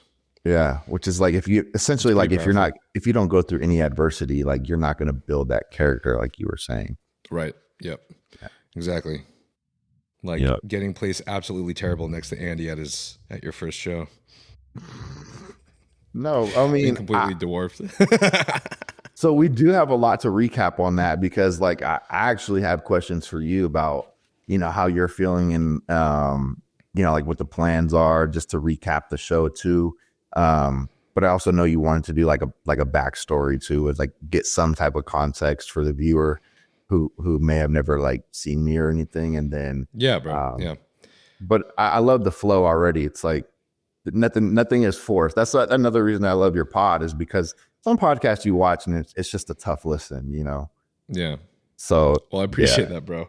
I can thank my ADHD for it. It causes. Sometimes it helps, and sometimes it causes me a fuck ton of problems. So that's the problem. Yeah, the ADHD is actually pretty tough. I'm not gonna lie. So, dude, honestly, I'm gonna just be straight up. Like before we went to the show, though, I remember seeing you just pop up on all of these accounts, like Bodybuilders with Borders, and a lot of these other like little like bodybuilder news outlets, Instagram accounts, and you would always just it would just show you like winning your show. And Lexi and I are close with I don't know if you know Daniel Fabode. Yeah, Yeah, Black Rainbow. Yeah. right. Yeah. So he's a homie of ours in Kentucky, and I just remember him competing back to back shows, and you would always fucking beat him, whether it was like by a placement or what. So every time you popped up, we'd be like, "Who the hell is this guy that just keeps fucking beating Daniel?" Poor Daniel. I Has like the remember. biggest fucking craziest legs ever. I remember because we started prepping. We had picked out Optimum, and Daniel did. He did Detroit, and I was already following him. I'm like, "Who's this Black Rambo guy? He looks sick." I was like already supporting him from afar, like commenting on his updates and stuff. And then I see he gets third at Detroit. I'm like, "Damn, this dude is a hitter, bro. Like he's legit." Anyways, I go about my prep, and one morning I'm on the stairs. I pull up Instagram. He's like 6 weeks out from Optimal. I'm like, "Oh shit." He's doing the same show as me, bro. Damn. And then I start analyzing. I'm like, okay, like his legs are pretty crazy. Oh, damn. I mean, he's peeled too. Oh, like, yeah, this is going to be tough. But it's like, I always try to look at everything on Instagram, like through a different lens. Cause ultimately, like everyone looks like Mr. Olympia on Instagram. Right. And, even, by now, it's like everyone looks good by themselves on Instagram. It's like, until you get under those stage lights and you beat someone shot for shot, pose by pose, it's like Instagram doesn't really mean anything, right? So I try to look at it like with a grain of salt. But yeah, When you compete though, when you're planning to compete on a show, do you let yourself look at the other guys and the other competitors, or do you try to avoid that? I do. I mean, like I'm super. I don't want to say hyper analytical. Like I'm not going to analyze every single one of their photos and compare them to mine. I don't really like doing that because, ultimately I'm like, it doesn't matter what we look like a week out, 6 weeks out, what they look like now. It's like, if they show up and they beat me, then like, I'll tip my cap to them because like, if I know I'm checking all of my boxes and we are doing everything we possibly can, and I know that I've done everything I can to bring my best. If someone beats me and they're just better than me on that day, like I have no issues with that whatsoever. Because I know I did everything that I could possibly do. So if someone's just better than you, like, I don't like to waste time like comparing and stuff. But obviously, yeah, like when the list comes out, especially, I'm like, I'll instantly look up all of them. Like, who is this guy? Who is this guy? Who is this guy? And then I saw your name. I'm like, oh shit, is this like his pro debut? I'm literally like watching the podcast. I pull it up and your name's on there. I'm like, hey, babe, like Niall, he's doing the show. and then actually, I didn't think you were doing it because I didn't see you at check-ins. I was like, bro, didn't show up to check-ins. Oh, damn. Like, I don't know. And then even backstage, I'd gotten there, 30 minutes, 45 minutes before we went on. I'm looking around. I'm like, I don't see Niall anywhere. And the next thing I know, you just pop out of nowhere and you're just there. And I was like, oh shit, there he is. Been totally unprepared and totally way too late for fucking pumping up and glazing for prejudging. That was awesome. It was fucking fantastic experience. I noticed at prejudging you weren't glazed. And I was going to say something, but I'm like, you know what? Like, I don't really know this guy like that. And like, maybe he's doing it on purpose or I don't know. Maybe that's his method.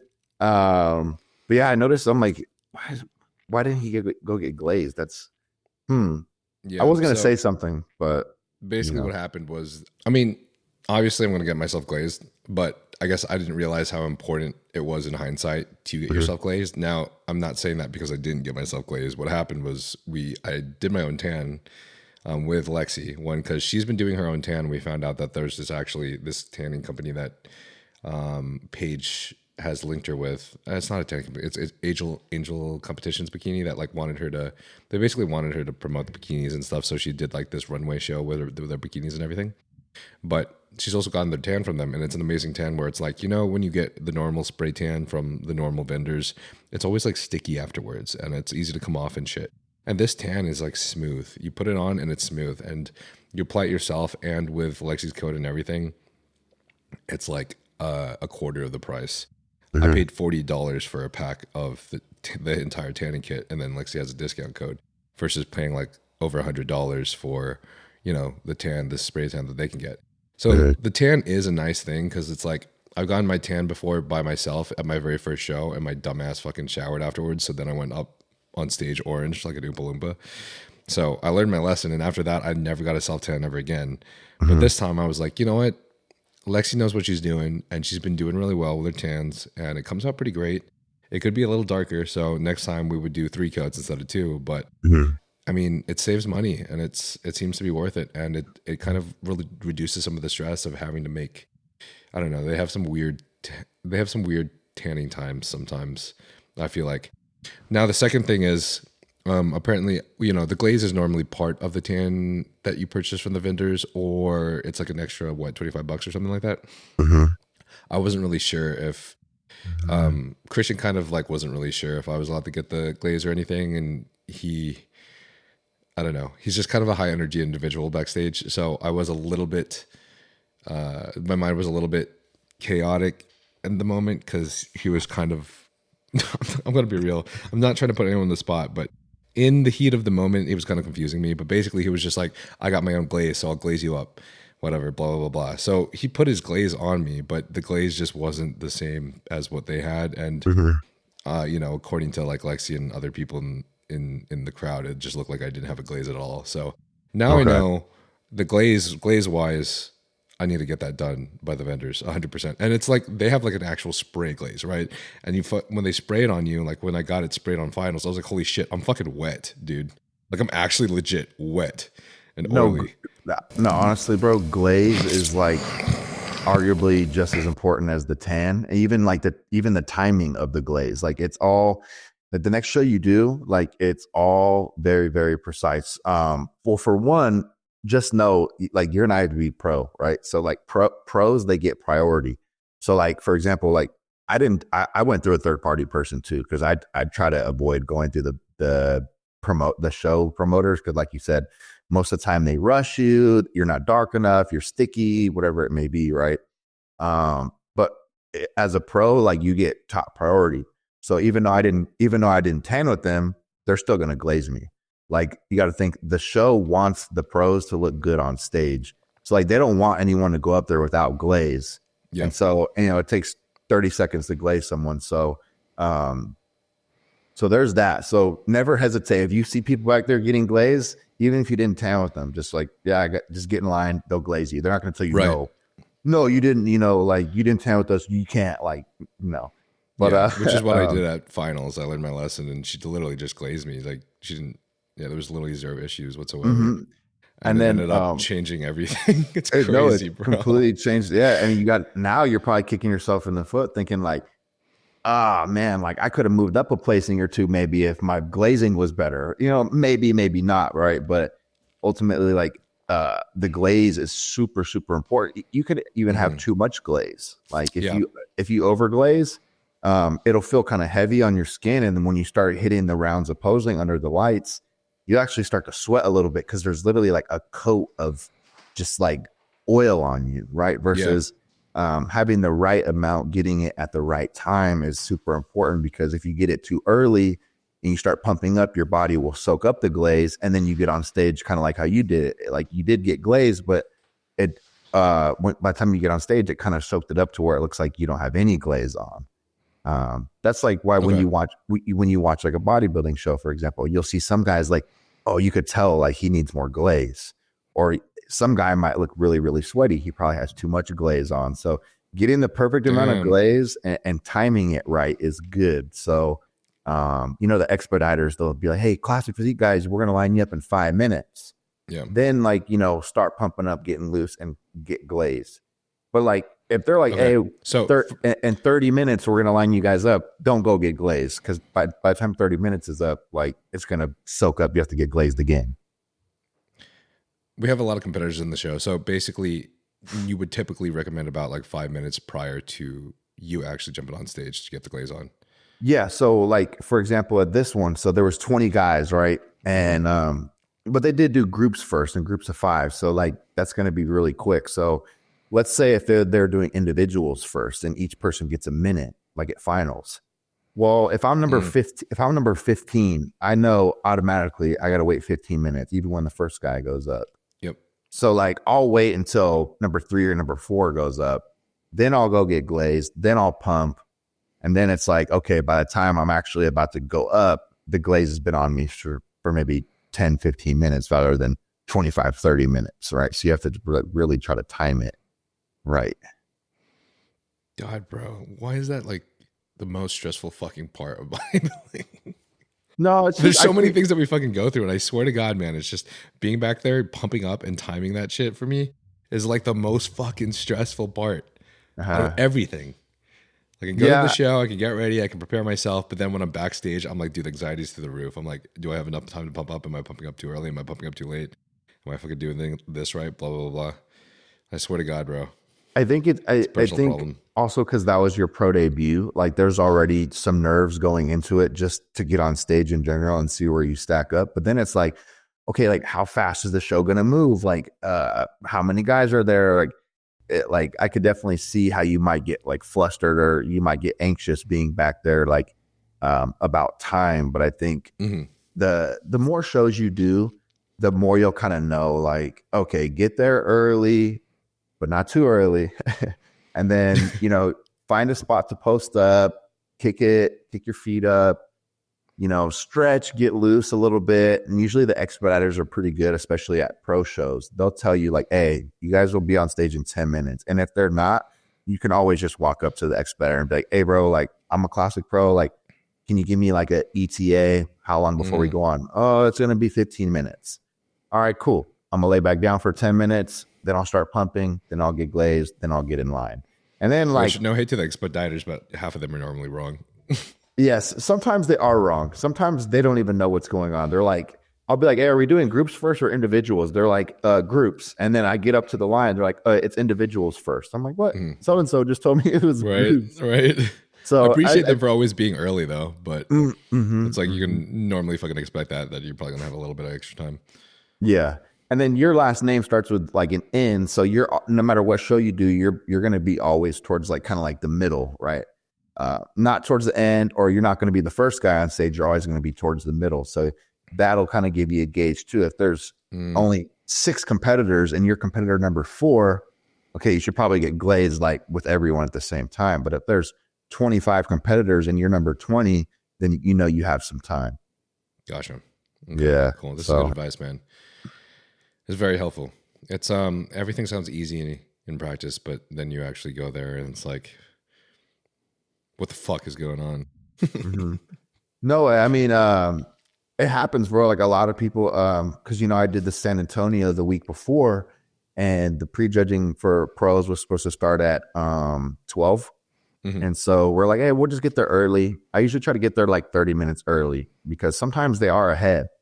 And I don't want to obviously run late. Then that causes you to get flustered, and then you forget to do something. You don't have enough time to pump up or glaze, like you said.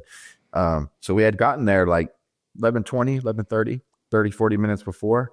And they're like, hey, like classic guys started lining up. And I'm like, dude, it's not for another 35 minutes. And they're like, hey, no, we're ahead. Like, we're going to start you guys at 11:45. So wow. I'm like, oh my God, good thing I got here early. So I'm able to get glaze, pump up. I'm in line, no stress. Like 3 or 4 guys, they're like just barely getting there, still in their street clothes, don't have any glaze on. They're like, whoa, you guys need to line up. You're going on in 2 minutes. So they're like throwing their bags down, stripping off, getting glaze, running to line. I'm like, bro, talk about like cortisol just skyrocketing, like that's terrible. Like I never want to, I'm also like, that's like kind of like my personality in general. Like I never like to run late or be behind. So, even if I'm meeting a homie at the gym at 12, like I'm going to get to the gym at 11:50 because I might hit traffic. I might, who knows? I might get stuck talking to someone. That's a characteristic of someone with success though. So I try to be early. My girl's like the complete opposite and it drives me crazy. I'll be like, hey babe, we're going to the gym at 12. It'll be like 11:59. She's not even dressed. I'm like, babe, come on. Like, she hasn't even eaten her pre-meal. Yeah. She's like eating her pre-meal on the way. I'm like, hey, like, you got to be more prepared, So yeah. No, I get that. Yeah, I get that. It's just a personal thing that I'm transparent about, something I've had to work on straight for the last 20 years. My dad has always been super early to things, and he would tell my mom literally, he would lie to her and just be straight up like, oh, this is actually an hour earlier than it actually is. And then my mom would always be late. And I don't know what it was or where I got it from. I'm pretty sure I inherited the shit from my mom more. So it's been literally an active, it's had to take a lot of conscious effort for me to literally time things like 30 minutes earlier than I expect, because for some reason my timing is always off and it always runs a little bit late. And by doing that, doing the whole like 30 minutes early thing, it's always helped me get on time. But it's something that it's like a constant practice for me. So, I mean, with the finals routine, or when finals came around for our show that we had, honestly, I think it was, everything just felt so much better, to be honest, bro. There was a lot of things that went wrong in prejudging. That, yeah, I guess I might as well just talk about it right now. Sorry. Yeah, let's get into it, bro. I mean, that's why we're here. Yeah. This was such an amazing show to experience, man. But for prejudging, honestly, I got there. I told everyone like, hey, I'm gonna get there backstage about 30 minutes before it starts, which I did. But I think Christian kept telling me that it was too early to pump up and that I had a lot of time, and I trust him. Now, here's the thing: is it's different for every show, and I think I don't want to blame anyone, right? I don't want to blame him. I don't want to blame anything, but everyone makes mistakes, and so I think it's better that I just say we both simultaneously made a mistake in predicting when we would get on. And I also believe that, you know, each person requires a little bit of different time to pump up. I feel like I need a little bit more time because I think for me, I need to take it real slow. And I tend to be when it comes to performance or doing anything like that, like going on stage, I tend to be a high anxiety individual where I have to meditate beforehand. And by having to meditate beforehand, it requires me to have extra time to do things very slowly, requires me to have extra time to breathe and focus on my breath, like in between pump ups and everything. And so it takes me a lot longer. And I think not planning for that, thinking like, oh, like Christian wants me to practice posing. Christian wants me to like pump up by going through rounds of posing first. It ended up so that we ended up running through the rounds of posing. He put his glaze on me, and then I did like a couple push-ups and a little bit of like, I did like a set of like the freaking like side raise or something.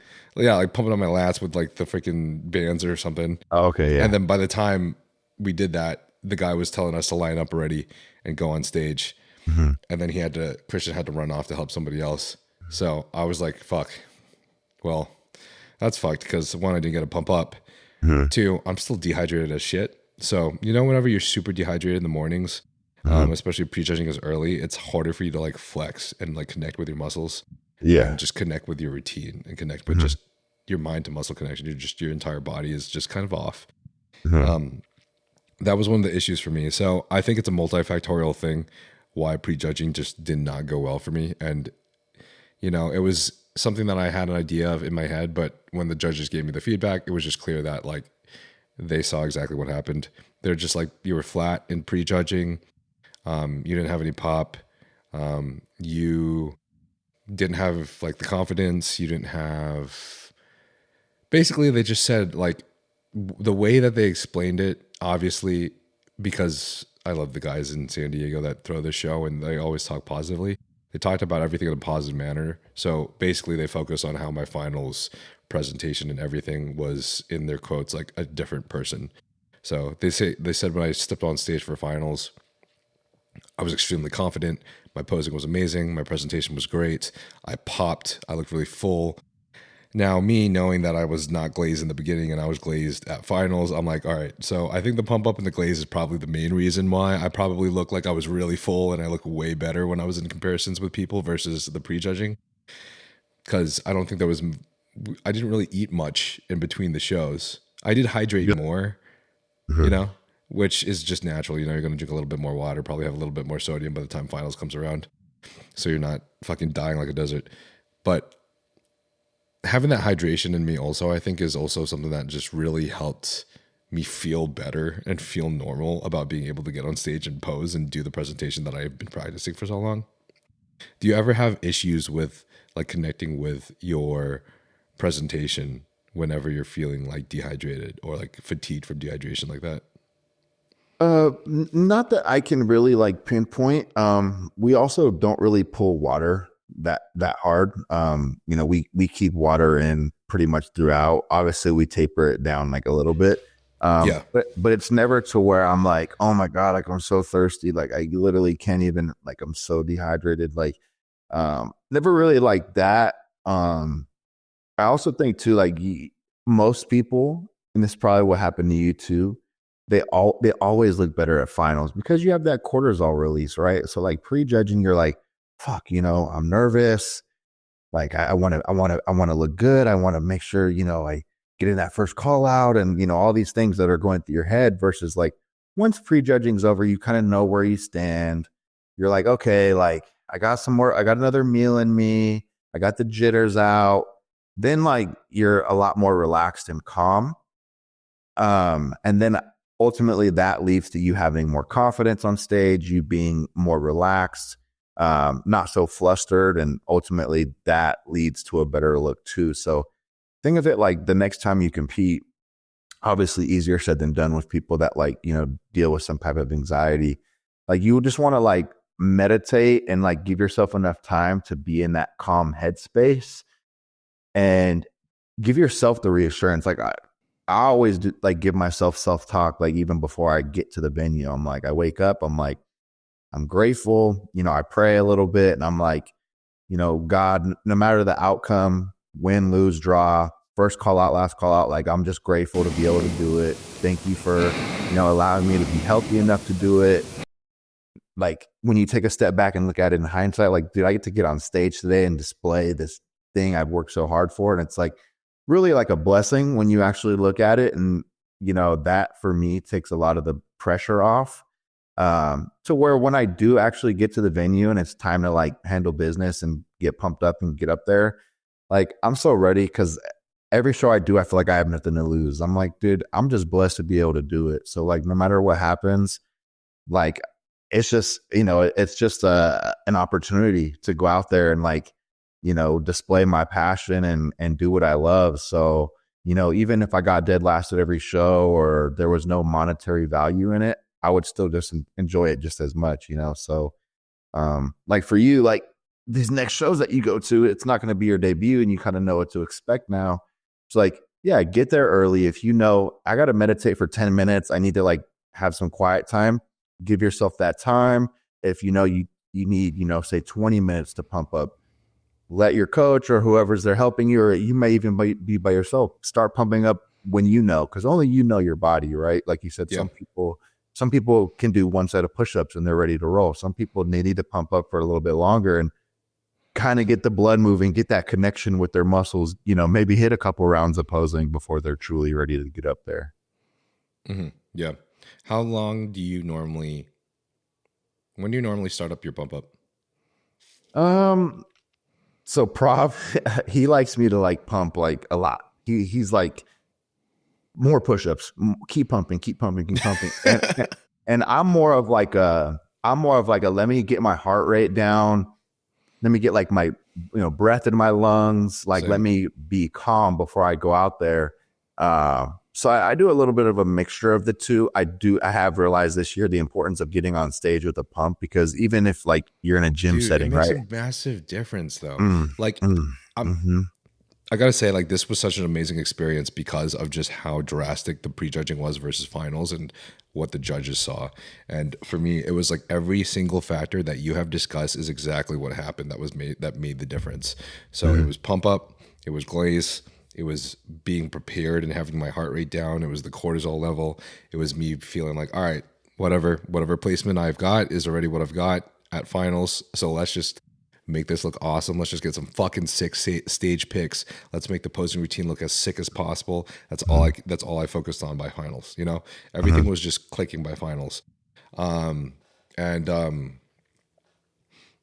just made every single difference in the books, to the fact that like and I had people saying this and commenting this on the YouTube video I posted of our show too, that like if you watch the videos of me at prejudging versus watching the videos of me at finals, it is actually like a completely different package when it comes to like that pop or like what draws your eye. Like when you have comparisons with other people, it's like, dude, there's people that have great shape, there's people that don't have great shape, but the thing that like distinguishes, I think, a lot of the winners versus the ones that don't do as well is like, bro, if I look at Mo, if I look at you, if I look at Anton, you guys have these 3D muscle bellies that pop. They fucking pop like crazy under those lights. And you guys have everything in check. So like the muscle bellies are very full and they're hard and you're conditioned. But also it's like, for example, you during prejudging, when we both did our because we were in the same group of 5 that first went up with Sam next to us, and whenever we did our front relaxed and then we did our side relaxed and then we went to the back relaxed, as soon as you turned to the side relaxed, I looked like I was a 2D person. Like there was like no shadows on my chest, there was like no glaze showing like how round my chest was, there was like none of this. And then you, dude, your fucking chest was like, there was like this big giant black fucking shadow under your chest. And this shit was popping like it was like, I was literally watching a 3D movie, man. Like out of everybody in that 5, you stood out so easily because of just how much you just popped, you know? You just had this crazy look to you. And I think that's something that people undervalue that is hard to see in pictures and videos sometimes. But in person, it's like very, very clear that like, okay, this person's about to take it and this person's about to be in the top call outs, or this person, the judges are going to look at this person first because it's not just the shape, but it's like every single variable that we account for contributes to that fucking pop that just makes your eye drawn to it, you know? Every single thing. I mean, that's also like, let's be real. A lot of this is accredited to like how well your coach can peak you, right? Like ultimately, if you get backstage and you're flat, you could do 100 push-ups. You're probably not going to get a pump. You could do, multiple rounds of posing. You could have the perfect tan, perfect glaze. If you're not peaked properly, or maybe you're spilled over or whatever it may be, like you're not going to look your best on stage. So ultimately, like, I do have to give a lot of credit to Prob because he knows my body like the back of his hand, and he knows exactly how much to feed me, how much fluid to give me, and we feel like we really nailed it to where it's like you should be able to be backstage and you do one set of push-ups and your skin is just like ripping, like you do one bicep curl and it feels like your skin is just splitting because you're so full. The muscles are, like you said, they're pushing up against the skin, causing that full round look, and then also being calm and having the ability to display it. Like you have the ability to display it. You're not bad at posing or anything. You're actually very, very good at posing and showing what you need to. So like having all of those things combined is like when you're walking out, they're like, all right, our next group of 5, like that's like climax adrenaline for me. I'm like, okay, like everything we could possibly do is done.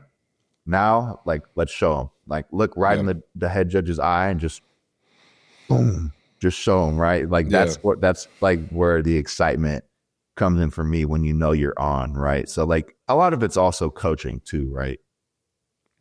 It is.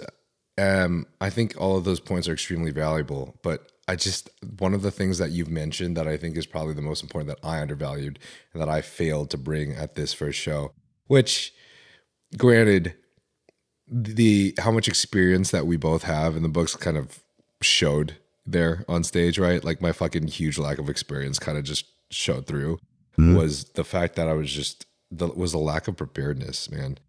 And I'm realizing now too, like next time I go on stage, I'm going to write a list of all the things that I need to do and make sure that I check off before I do my pump up and during my pump up. Like there's a lot of other variables I didn't discuss that I also missed. Like for example, I take these pump up pills with an amount of sodium in it before I do my pump up. And then I also like to take Cialis beforehand. Oh, same. I'll fucking take Cialis. I didn't do any of that because I just forgot before prejudging. We were just there, and during the, in the backstage, it was just like, I don't know what it was. I think it really was just lack of preparedness and like the anxiety that I just kind of forgot all the things that I needed to do. I didn't end up doing any of the things I was supposed to do. By the time finals came around, I was like, oh, I realized all my mistakes. So it was easy to do all of them then. And it's like, wow, it made that much of a difference that the judges wanted to bring me up with you guys, which was like, I don't know, really shocking to me, to be honest. But it was an eye opener that I have a lot to learn. And there's a lot of things that I got to check off first. I think, and also that this shit was fucking fun as fuck. well, okay, the main thing is that you had fun, right? But the second thing is like, think about how much, quality data that you gather just for your own mental sake, right? Like, what to expect next time. Okay, if they're going to have us on at 11 a.m., I don't care, bro. I'm getting there at 10. I have extra food with me if I need it. I'm going to kick my feet up. That way I'm not rushing. I can meditate. I can take as long as I need to pump up. That already sets you up for like a more relaxed state, calm of mind, a better peak actually when you get to the stage. And then just, being able to kind of slow things down. Like, remember what I was saying about San Antonio? Guys were getting there like, hey, you got to get in line in 2 minutes. Like, you don't have time to collect yourself and like check off the boxes that you need. Like, if those guys were going to take pink salt or Cialis or pump up, like, all that shit goes out the window because they're in such a rush now, right? That's probably similar to what happened to you. You had this whole thing in mind that you wanted to do, these pump pills, the Cialis, all this stuff. But by the time you get back there, you get so flustered and things are moving so quickly. Next thing you know, you're in line to get on stage. You're like, oh, fuck, I didn't even pump up. I didn't take this. I didn't get Glaze.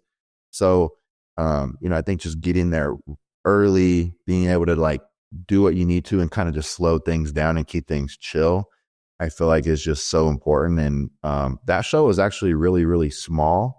And there was only one pro division, right? So imagine you go to a show like, I don't know. Oh, you mean like you mean total show as if, yeah, no, yeah. The NPC portion of that show was like the smallest I've ever fucking seen for like any muscle contest show ever. It was crazy. Literally almost half the show was just, it was us. Like that was the main thing, was literally us, the classic division, which was shocking to me too. But yeah, it was also kind of surprising to me just how many guys ended up showing up for this show as well in terms of classic. Well, I mean, I think the point system now is like What's driving it? I literally think every single classic show is going to be stacked. Like I truly don't think there's going to be a show where it's like, oh, there's just one guy and everybody else, unless it's like, say, I don't know, Terrence shows up and then there's a bunch of guys like you and I. It's like, okay, we can probably stand next to him, but he's going to smoke. It's him and everybody else, right? But yeah, for the most part, like everybody's vying for those points. Everybody wants to get on that, point board, and everyone wants to go to Olympia. So now the urgency to get on stage and collect those points is higher than ever. So that's why I can promise you, like this year, like the shows are going to be so competitive now, because you can't just win like a one-off show that's like small that, only 6 people do. And you're like, oh, qualify for the Olympia. It's like, that only gets you 10 points. That's not enough. You either got to go win another one or you got to hit more shows and collect more points. So it's going to be, the lineups are going to continue to be pretty stacked. Yeah. Even Anton's show that he just won this last weekend, I felt like it was even a lot smaller than our show was. I feel like there was 12 or 13 guys or something. But still, it was still Anton and Mogan fighting for this placement, obviously, because the point system is enticing these guys to compete at more and more shows so they can just make sure that they qualify. So it's very interesting for me to see this, that you're going to be, I feel like we'll be seeing a lot of repeats of placements and stuff of guys just. And the show that just passed yesterday that Anton won, like, not to take anything away from anyone, but that show is probably going to be like one of the weaker lineups just because of where it is in the calendar. Like, it's literally 1 week before the Olympia. Like, anyone who's already qualifying for the Olympia, they're either out in Vegas already, or they're planning to, fly to it. Like, they're not going to risk messing up their Olympia peak getting on stage a week before. So like, not a lot of people are probably going to do that, but I guarantee after there's Hurricane, which is a week after. No, exactly. Olympia. I that's was going going to to say be. that is I know that my next 2 shows are going to be probably some of the most stacked shows, Oh so yeah, that'll be fun.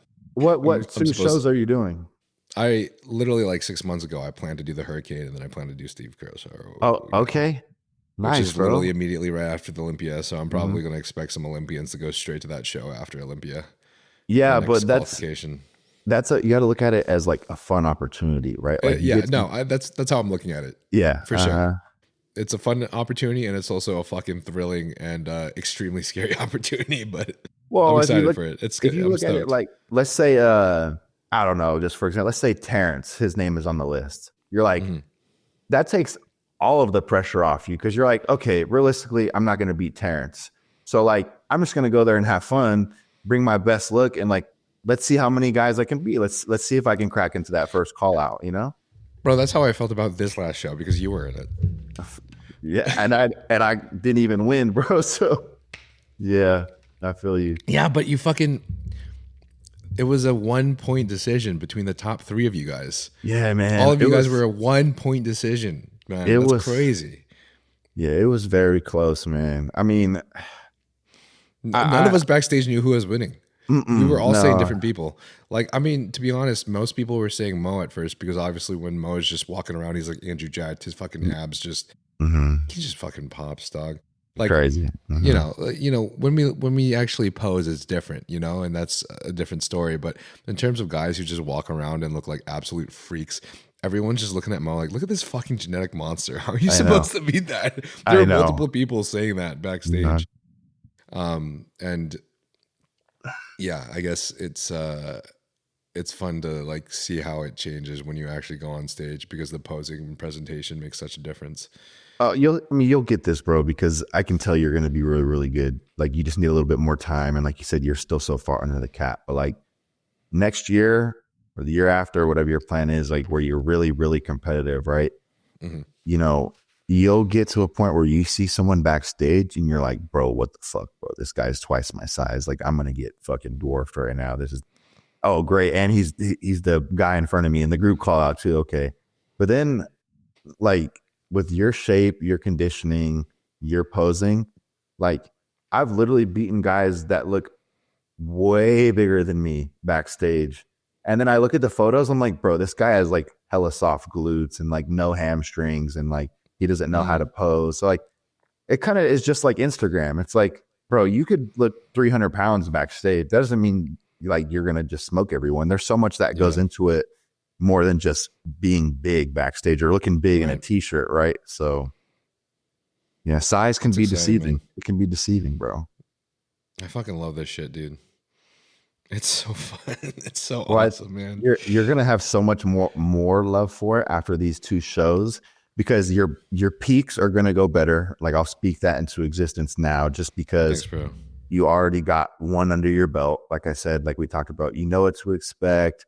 The nerves are not really there because you're like, bro, I got nothing to lose. This is my rookie season. My objective is to just go and have fun and like you said, bring the best look I can and get some sick photos and videos and all that. Yeah. And then the third one, the Steve Kerr, is in Vegas. So that's a very low stress travel. Right. And it'll be fun. You can like plan to, okay, we're going to go out to dinner at this place. We're going to train a Dragon's Lair during the whole week. Like that gives you like, there's a lot to look forward to other than just the show itself. Right. So like, that's where it really starts to be fun. And then for me, I actually have like, just a couple of homies that'll actually be there. So that's a nice part. Yeah. Like that's perfect, bro. And for me, like, competing's fun, but it's always when the show is over where I get most excited. I'm like, back to the drawing board, and I'm gonna get fucking huge, bro. Like I'm gonna come back and they're not even gonna recognize me. And I could tell you're the same way, like once the season's over, okay, the judges told me I need, more arms, more chest, whatever it may be. You're like right into the gym to improve. And that's like the fun part is the whole process of it. I am, yeah. That's how I was last year, but I did learn my lesson though that this time instead of doing the entire rebound, I'm realizing it's going to be better and more effective for me to take just 12 weeks off of everything, just come off of gear for a good 12 weeks, and so do a nice health phase, maybe even come off of training for a little bit, might get my hair transplant during that time, and then afterwards using the new training stimulus, PED stimulus, food stimulus, everything, jumping back on. and I think I'm going to respond a lot better this time around. Oh, bro, So I don't think the rebound was as good of an idea last year. I think that's where so many people get it wrong. They're like, oh, the show's over. I'm going to blast for 6 to 8 more weeks and get huge. But Yeah. I'm always like, dude, give the receptors a break for 1. 2, your body post show is so primed to grow. Like, you just kind of increase your base diet a little bit, and you get into the gym and you just train and stay healthy, bro. You're gonna grow like a weed, like by just not getting fat, and then and then just making sure your joints are healthy. So like the first 6 weeks post show, bro, I'm not doing like hardly any compounds. I'm not like, I come off everything. Same as you, bro. 200 megs a test. I get my lab work done probably twice. No orals, no fat burners, no nothing. And then let's say you do a 10, 12 week health phase. You get your lab work back again. You're up, say, maybe 10, 15 pounds. You're still super lean. Okay, blood work came back perfect. And then you start a blast or a bigger cycle. You start your official off-season growth phase. And then you blow up. Then like, your receptors are fresh, your body's healthy, your joints feel good. Yeah. And then it's like, that's. This is a conversation I had with Chris Tuttle. Just we had a podcast right before us, and that's his whole belief on basically like, I mean, most people that are listening to this probably already listened to that, so I don't have to go into it too deep. But essentially, he was just stating that it's a lot more effective for you to have time off because it's really the stimulus that's required. A lot of us, especially in the bodybuilding industry, or even just in bodybuilding in general, whether it's natural or not, kind of have this idea of just like more can be better, and like why not multiply all the amplifiers together to get the most out of it. But there is like this plateau, there's this kind of like ceiling when it comes to like how much you can amplify your gains versus how long can you just stimulate it for growth in the long run. And that always seems to be what yields the most growth for people. So like if you're like pushing gear, if you've been pushing gear for like 3-4 years, you're going to be pushing some crazy high dosages, but you're not going to be yielding the same results versus like if you took how much time off and then you just increase the gear again after that time off, you could be yielding the same results, but at half the dose you were at before, but then you could still titrate it up over time. And Terrence Ruffin and fucking Jordan Hutchinson both had this experience where they both blew up and made their most gains in their off season after Terrence got a hair transplant and Jordan Hutchinson got his gyno removal. So, I mean, bro, just promise me that you'll nail your reverse diet. Once the Steve Carr show is done, bro, go enjoy food, have your, one free meal a week. Yeah, if you're still working with Patrick, he won't let you get fat. You're going to get healthy. No chance. Well, bro, Patrick's kind of weird when it comes to the off season though. He likes to push really hard in the beginning because he has this idea that like things stall over and you have to like, that's the one interesting thing about Patrick though, is he's not as much of the reverse diet camp, I think, as other guys. He's more in the kind of classic old school, like you need to eat a lot of food to grow. So we'll see how it goes this time around though, now that I'm doing a different approach. But in terms of like eating clean foods though, yeah, he doesn't let me have a fucking single cheat ever. Well, so I think that'd actually be good because say for someone like you, right, you do need to put on size. You do need to, get closer to that weight cap. So having that huge surplus of clean food, like you probably will blow up and you probably will stay pretty lean. And then by the time you get your blood work back, you start your cycle in December, or no, you're competing in November. So it'll probably start in maybe February, March, depending on how long your health phase is. But dude, it sets you up for such good improvements, man. Like you could put on 10 pounds of tissue, bro, within a year. Like if you do the reverse right, like literally 75% of all the progress you make will be in that 6 to 8 week reverse phase. Fuck, man. Like you have to nail the reverse. That's the key, right, bro. It sets you up perfectly for your off season. Essentially, sounds like you're saying this from personal experience. Yeah, bro, I am. I always take pride in nailing the reverse, but I just maybe for like example. So, what was your favorite off season? Probably this last one. Just like favorite it in terms of like how much progress was made, probably this last one, and it was only 3 months. So that doesn't sound like anything, right? But October of last year was Legion. That was my pro debut. That was my rookie season. I got 8th place. So I got off stage like it was like September 30th. So let's just say October 1st. Damn, wait, last year was 8th place at Legion. Yeah, so And literally this like year you fucking won 3 pro shows back to back. Yeah. So That's okay, fucking sick. yeah, that's okay. That's so sick, dude. That and I'm gonna tell you how it happened right now. That's a good way to that's a good way to preface it. So we got off stage like let's say October 1st, right? All right, health phase, we reverse. obviously what a proper reverse is. You want to increase the calories slowly, keep cardio in, maybe gain like 1 to 2 pounds of body weight per week. Make sure the joints are healthy, all this stuff, right? So we do October, all of November, about half of December. So about 10 weeks health phase, get lab work back. Perfect. Okay, good to go. So we like around Christmas time, he's like, all right, we'll bump up the gear, which we did, I think like 500 tests, 300 primo. That's all we did. That's like my blast. Yeah, which like half the people will be like, yeah, this guy's fucking lying. Yeah, and I think we threw in I do like running mast E as well. I think it was like the peak of it was like 600 tests, 300 mast E, 300 primo, something like that. Okay, gotcha.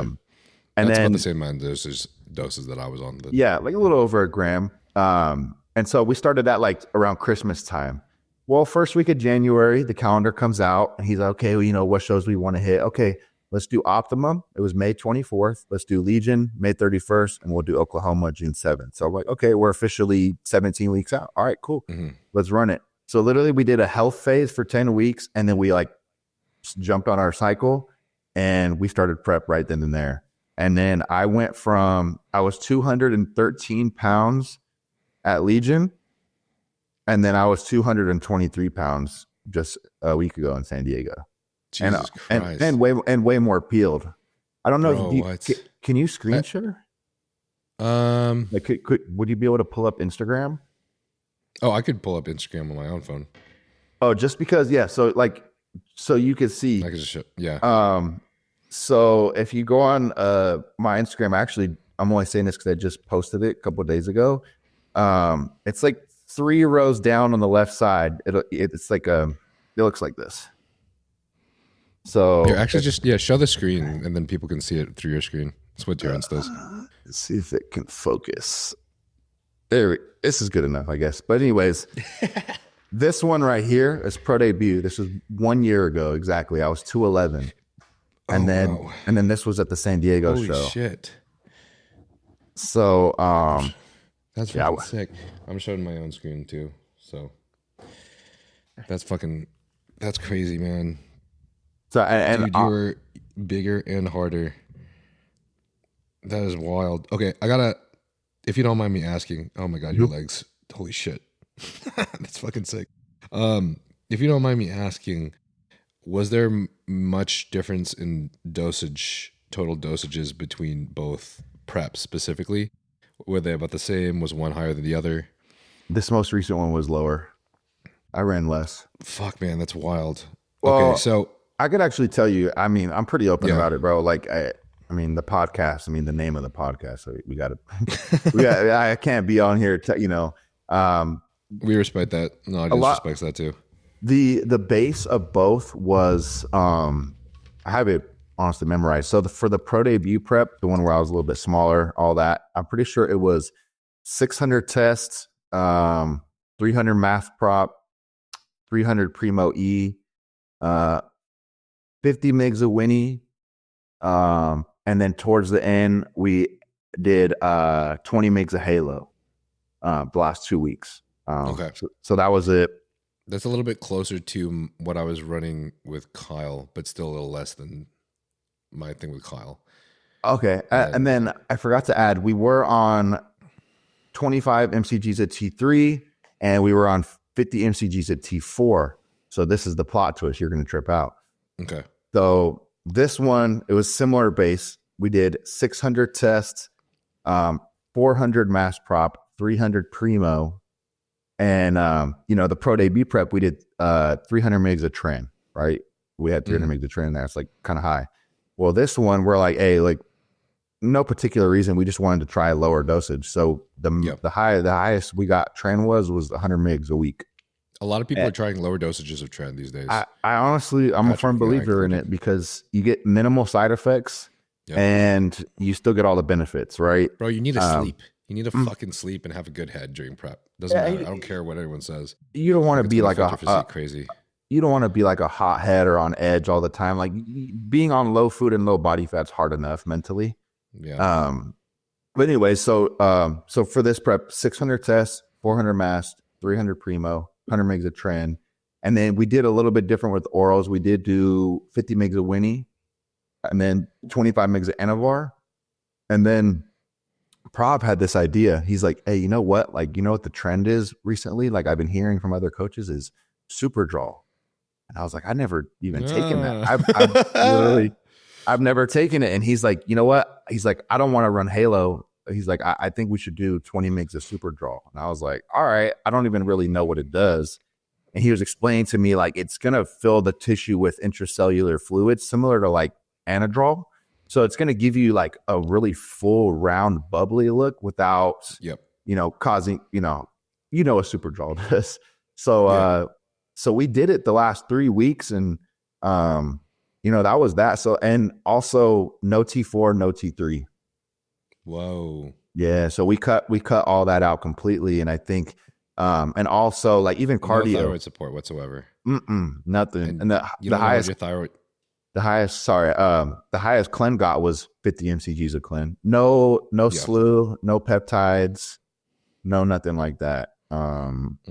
Very, very minimal when it comes to the fat burners as well. Right. I mean, I think there's a lot of merit to to keeping things like Clen and any of these stimulants moderate and tren as well. I mean, even John Jewett has talked about this 1,000 times in the last several years about any PEDs that you want to stay moderate with, or even like remove completely from your prep if necessary, is things like Clen and tren. Yeah. Anything that's going to affect your sleep, anything that's going to affect your rest and recovery. I mean, you need to really prioritize your parasympathetic state in this phase, more than anything. And it's probably one of the things that most of us kind of undervalue the most, especially a lot of us who are grinding or working or like blue collar jobs or have a business.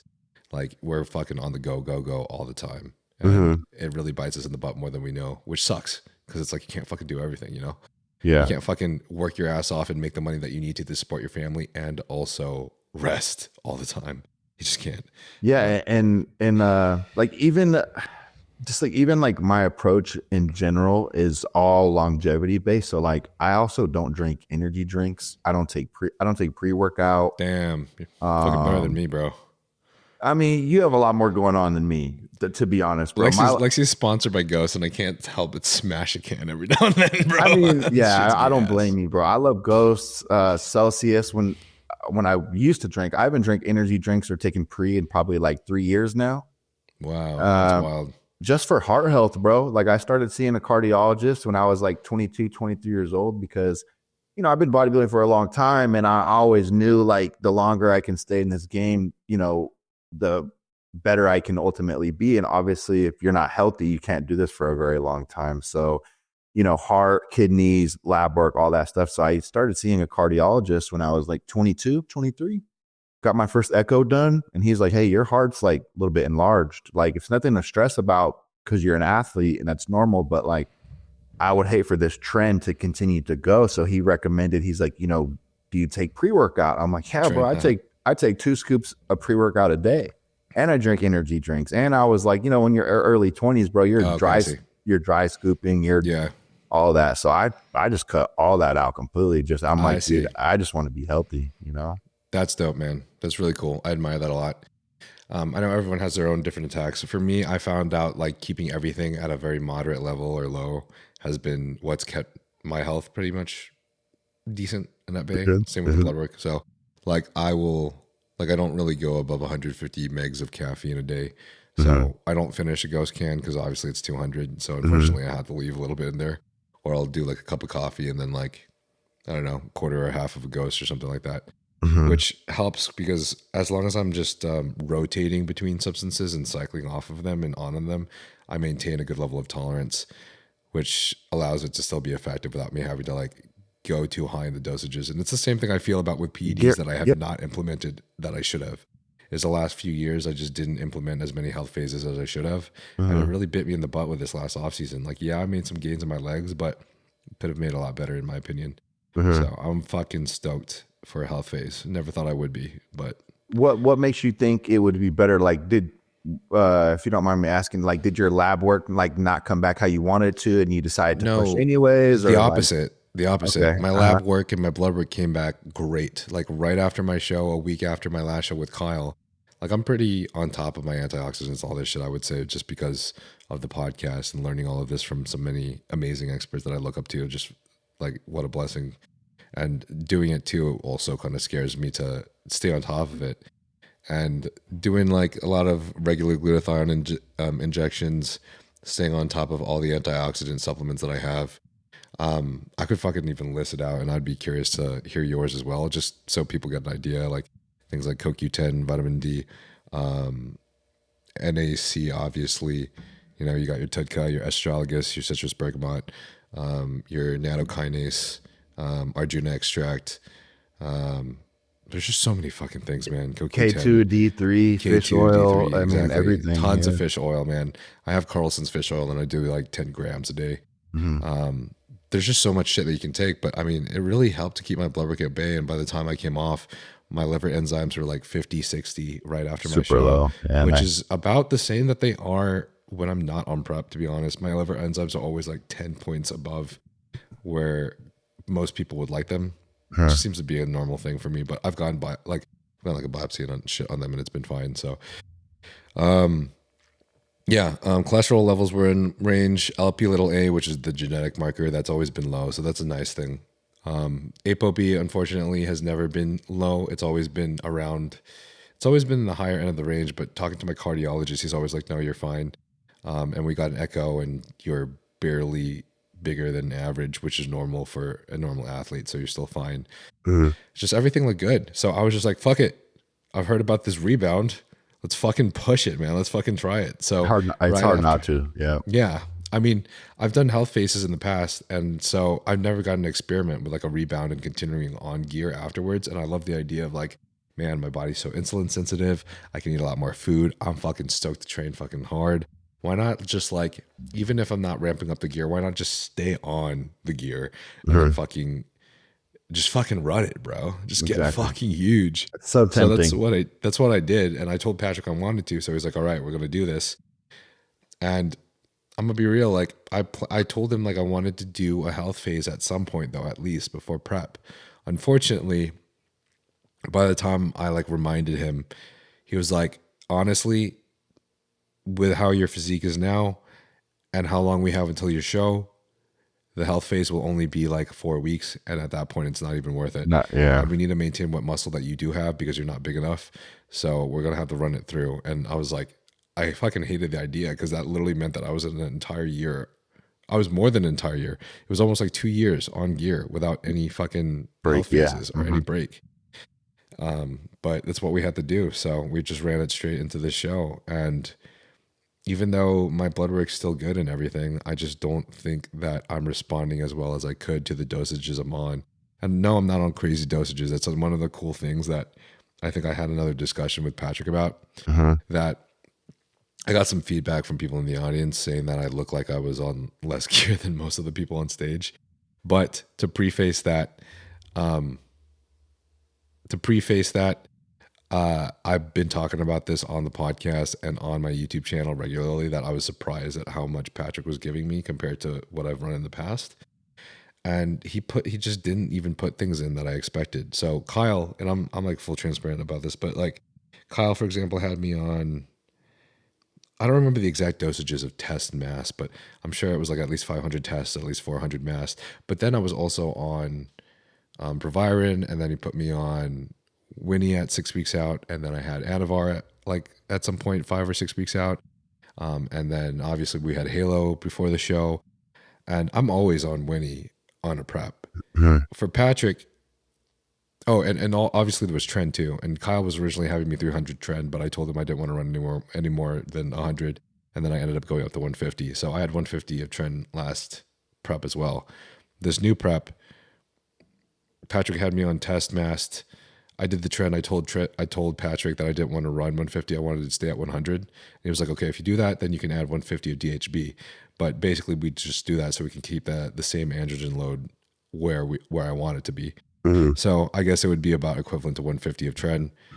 And then I was expecting the Winnie to come in, or at least some of these orals, and he just didn't put any of them in ever. Just didn't run any Winstrol, didn't run any Anavar, didn't run any of it. So we just ran the same injectable stack into the show, and then I added in the Halo. And it was cool because I'm gonna be real, man. I stepped on stage at the same weight that I stepped on last year with Kyle. But way better. But more conditioned, the lines were deeper. I was not as full. And I'm sure that's because obviously I'm not on these orals. But it definitely allowed me to get striations deeper in places that I think are harder when I am running the orals. Mm-hmm. Now, the thing that I like about that too is like after I told Patrick, about some of that like hearing that some people said that I was running a little bit less stuff or whatever, he sent me a message and I was like, I'll straight up just show the audience, which was funny because I was like, okay, well, this is cool. At least this is validating what I've been talking about in my YouTube videos and the podcast for a while. But I told him, I told him, I think they just said some of these guys look like they were running more than I was. And he straight up goes, fuck, my bad. No, you're good. Straight up goes, that's a fact. And I fucking laugh at it. He's like, I don't know how true that is. Of course, it's just their thought, I guess. Mm-hmm. He goes, you run a good half of an Olympia athlete step, but step after step, it's a marathon and not a sprint. Learn to master the process before you push further. Facts. And I'll just maybe they can see that on my camera too. And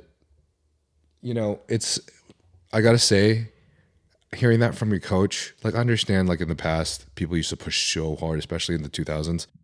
But hearing that from my coach, there's a very positive, assuring feeling that comes with it because aside from the fact that I have 18 pounds of weight that I need to gain before I can reach my weight cap, it's also nice to feel like, all right, even though I haven't had a health phase, there's still a lot of room for me to improve and a lot of room for me to grow and a lot of places that we can excel at.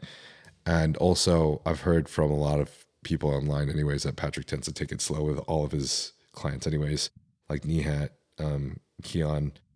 And considering this is our first show, that's probably why he just ran me on less stuff that I was expecting and I didn't take any Winnie at all. So, I mean, that's really cool too, because he has your best interest, like with health coming first, right? Like he could just throw the kitchen sink at you and be like, hey bro, we need to be harder here. 50 mgs of Winnie, 50 mgs of, Anavar or whatever. But the fact that he didn't do that and he wants to get the most out of the least, that kind of, to me, that seems like it aligns with like your values as like, okay, my health is my number one priority. And two, like if I can get the most out of the least, like that's what I want to do. Like even with the trend, like, yeah, you've pushed it to 300, but you're like, no, like I want to keep it at 100. So I think that's really cool. 150. Yeah, 150.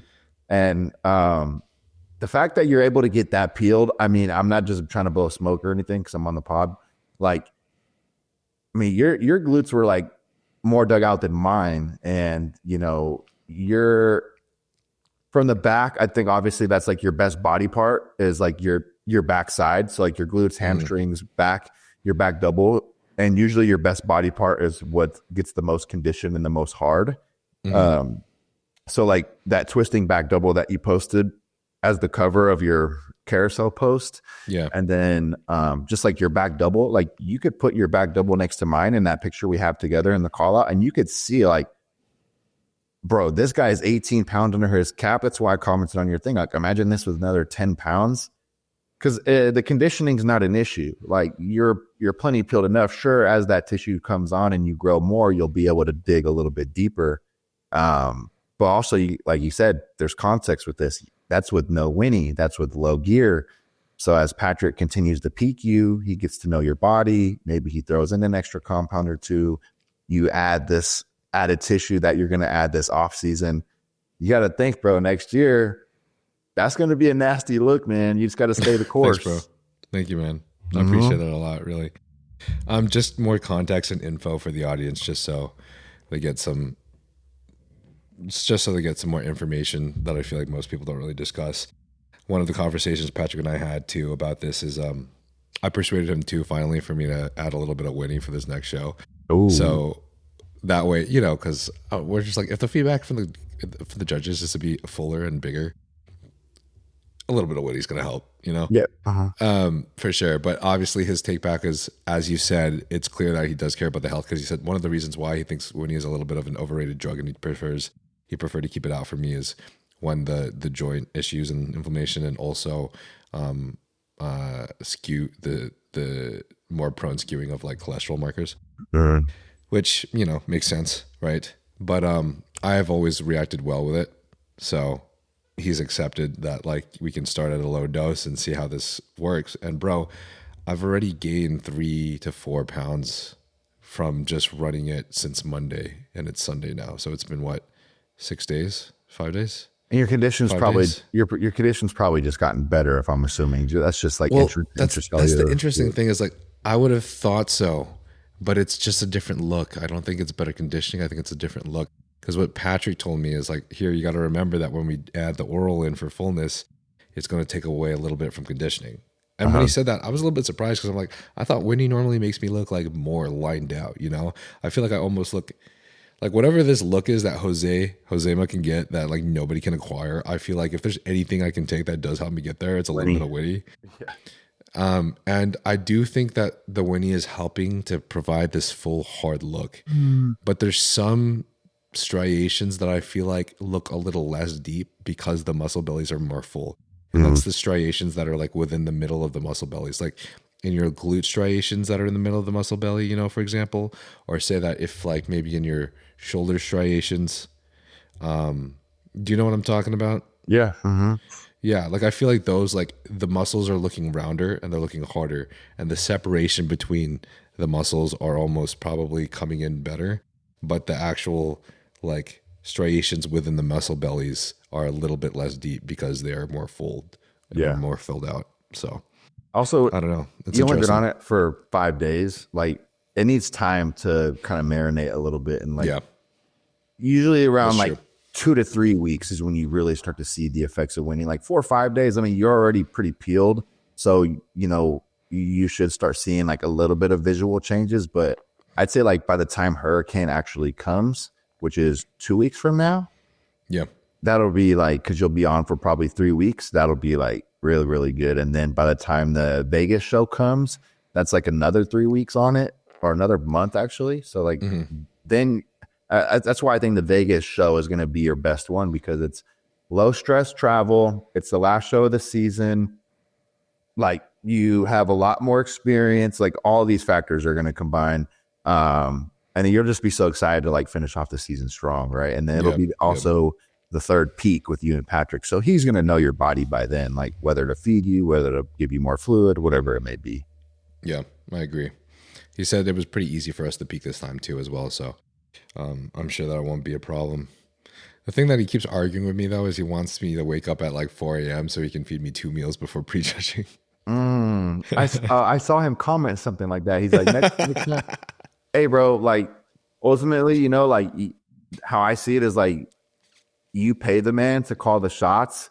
So like, even though you might not necessarily like understand or agree, you're like, you know what, like it's ultimately like, I'm like this with Prob. I'm like, bro, whatever you think, whatever, if you want to give me no diuretic, I trust you. If you want to give me a fourth, an eighth, if you want to give me 1,000 grams of carbs, if you want to give me no food, like, bro, I trust you. This is your decision, because ultimately, like, if I fuck up on stage, I know, like, I let him do it. Like, I'm giving the reins to him. You know what I mean? Like, and then ultimately, that's even less pressure on me, because I'm like, here, bro, like, you're steering and guiding the ship here. Like, I'm just, following the plan. That's it. Well, that's the cool thing, that having a coach too, when you guys are figuring things out, is like everyone reacts. Everyone has a different physique. So I'm curious what you have in terms of like a give and take. But an example of a give and take for me is like what we and Patrick and I have discovered, and what I've shown him through my check-ins is that as the day goes on and I continuously have water, salt, whatever it is that I normally have in order for me to just fucking nurture my goddamn self, is that my abs start going away. I start getting softer in places, but I get fuller in others. Like, for example, like maybe my back or something, or other places that will stand out on stage. So originally the idea is like, okay, well, we don't want to wake up and eat 2 meals. This last show we wanted to eat just one, because they end up looking softer as the day goes on. And you can see that in prejudging versus finals. Like prejudging, I was a lot drier, but I was also a lot more flat and I had less pop. Was that because of the glaze and the pump up, or was that also because I just didn't have the right amount of food in yet? Yeah. We don't know yet. So for you, do you have any like give and takes that, like, you know, if you want to bring out this body part, unfortunately it takes away from something else? Yeah. So, you know, I don't want to be like, this is literally comes from Prob's mouth. He is like mind blown because whenever we do these peaks, you know, obviously we take photos fasted, whatever, and he'll look at my condition. His markers are usually like my chest fullness, how deep my glute lines are, and how full my legs are. And, you know, we'll be 6 meals in, 800 grams of carbs in. And he's like, we compare the 2 photos. He's like, bro, I can't even tell you which one is the morning and which one's night. Like your condition literally does not move. Like your midsection, you can still pull the vacuum. Your abs your abs look deeper. Your glute lines are deeper. Your chest is fuller, rounder. And that's like, even this show, he gave me the most food I ever had and the most fluid. And it was the hardest and driest I ever looked, with the most food and the most fluid. I think just for me, like the fuller my muscles are and the more hydrated they are, the more they push up against the skin. And I never really lose condition. Like Friday, he gave me 1,000 grams of carbs and I'm like waking up and just like, I don't ever have like this. I don't ever have like distension or like any type of digestion issue. So like he'll give me a meal with like, say like 150 grams of carbs. He's like, how do you feel? Are you okay? Like, I'm like, bro, I feel like I didn't eat anything. Like it just, my body just sucks all of it up. And like my condition doesn't really ever move no matter how much we feed me. So our plan for the Olympia is he already started feeding me today. Like today we're doing like 500 grams of carbs, no cardio, nothing like that. And then, like the last 3 days, we did like 400 carbs, 400 carbs, 400 carbs, no cardio, and my weight just keeps dropping. So he's like, okay, wow, your body just needs more food. So there's that.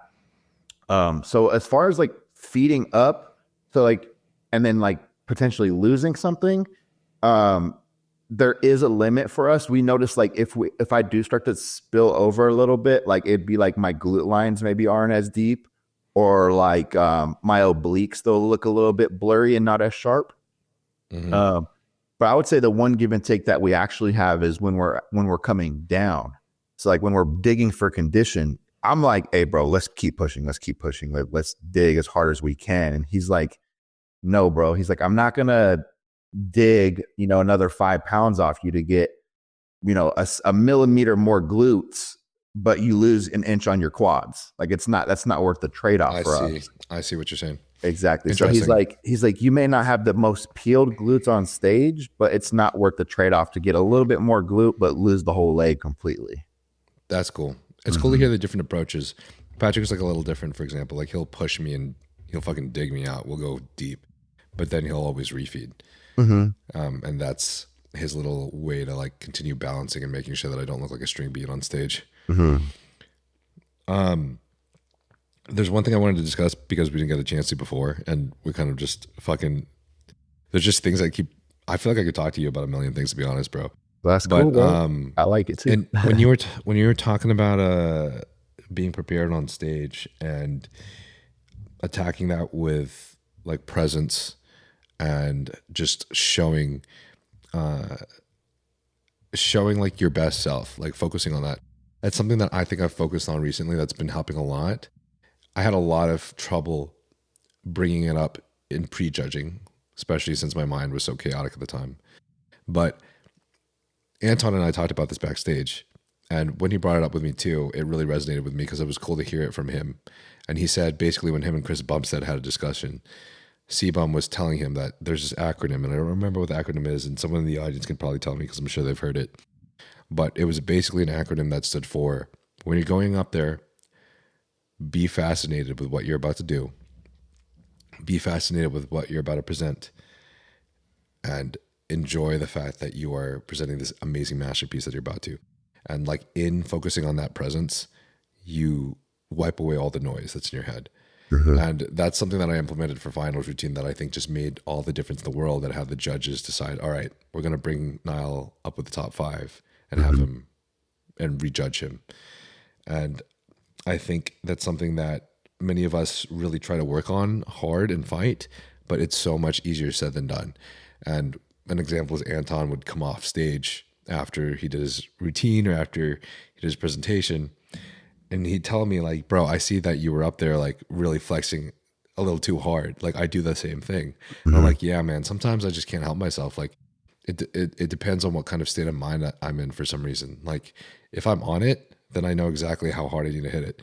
But sometimes if my mind's chaotic and I'm not in the right place, it's hard. And he said, he told me this acronym, you know, he told me the state of presence that he wants to be in every time he goes up there. And he said, I still haven't done it on stage yet.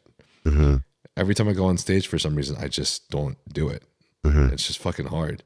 And like, you see how Anton poses and everything. Like he's obviously practiced so much and he knows exactly what poses he wants to hit. But it's like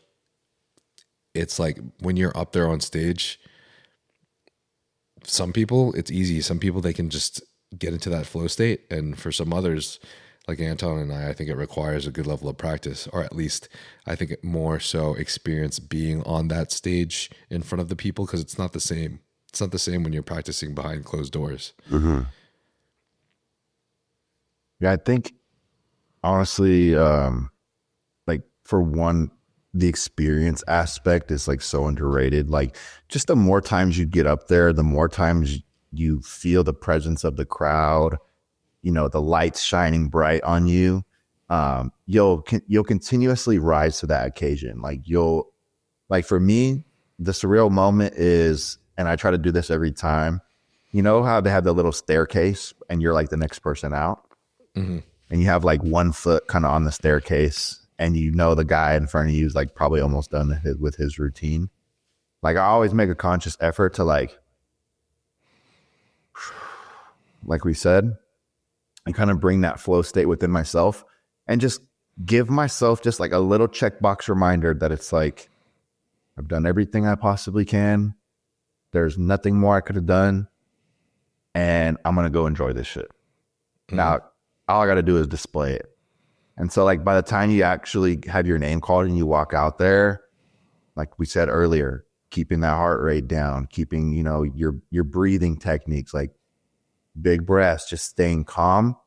You know, ultimately, like when you get out there, you're so ready to just display it and pose. Cause like we work so hard for this, you know, like we sacrifice so much for this. And, you know, we always work for this moment, like for so long. And you only get, you know, 1 to 2 minutes on stage, you know, like you want to like have as much fun as you possibly can up there. And I think, like we were talking about earlier, when you're backstage, just kind of slowing things down for yourself and like being chill. It should be that same way when you get on stage. I see so many people like at prejudging, they'll be hitting their poses way too quick. They'll stumble. They'll like, you know, they won't hold their poses for long enough. And they're like, you could tell they're a little bit like flustered up there. You should be able to just get up there and you're just like, I'm simply just displaying my physique for these judges. And like, Yeah, there's no pressure. And I think just having that no pressure in your mind will allow you to kind of get into that flow state easier, knowing like I checked all the boxes and I'm just happy to be doing this. Like it allows you to pose so much more freely when you're actually up there versus getting up there and being like, oh fuck, I got to pose harder. And am I doing this right? And you know, like your mind starts running 100 miles an hour. I couldn't agree more. The one thing I don't like too much though is freaking doing your individual routine and prejudging the 45-second routine to whatever random music that they've got going on.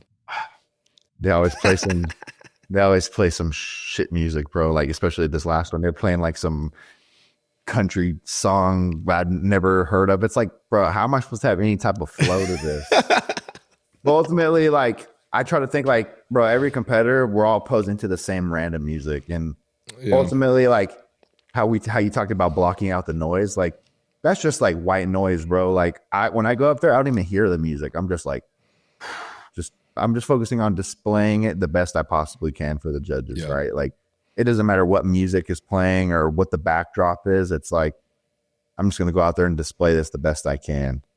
And I think a lot of that calmness just simply comes with preparation.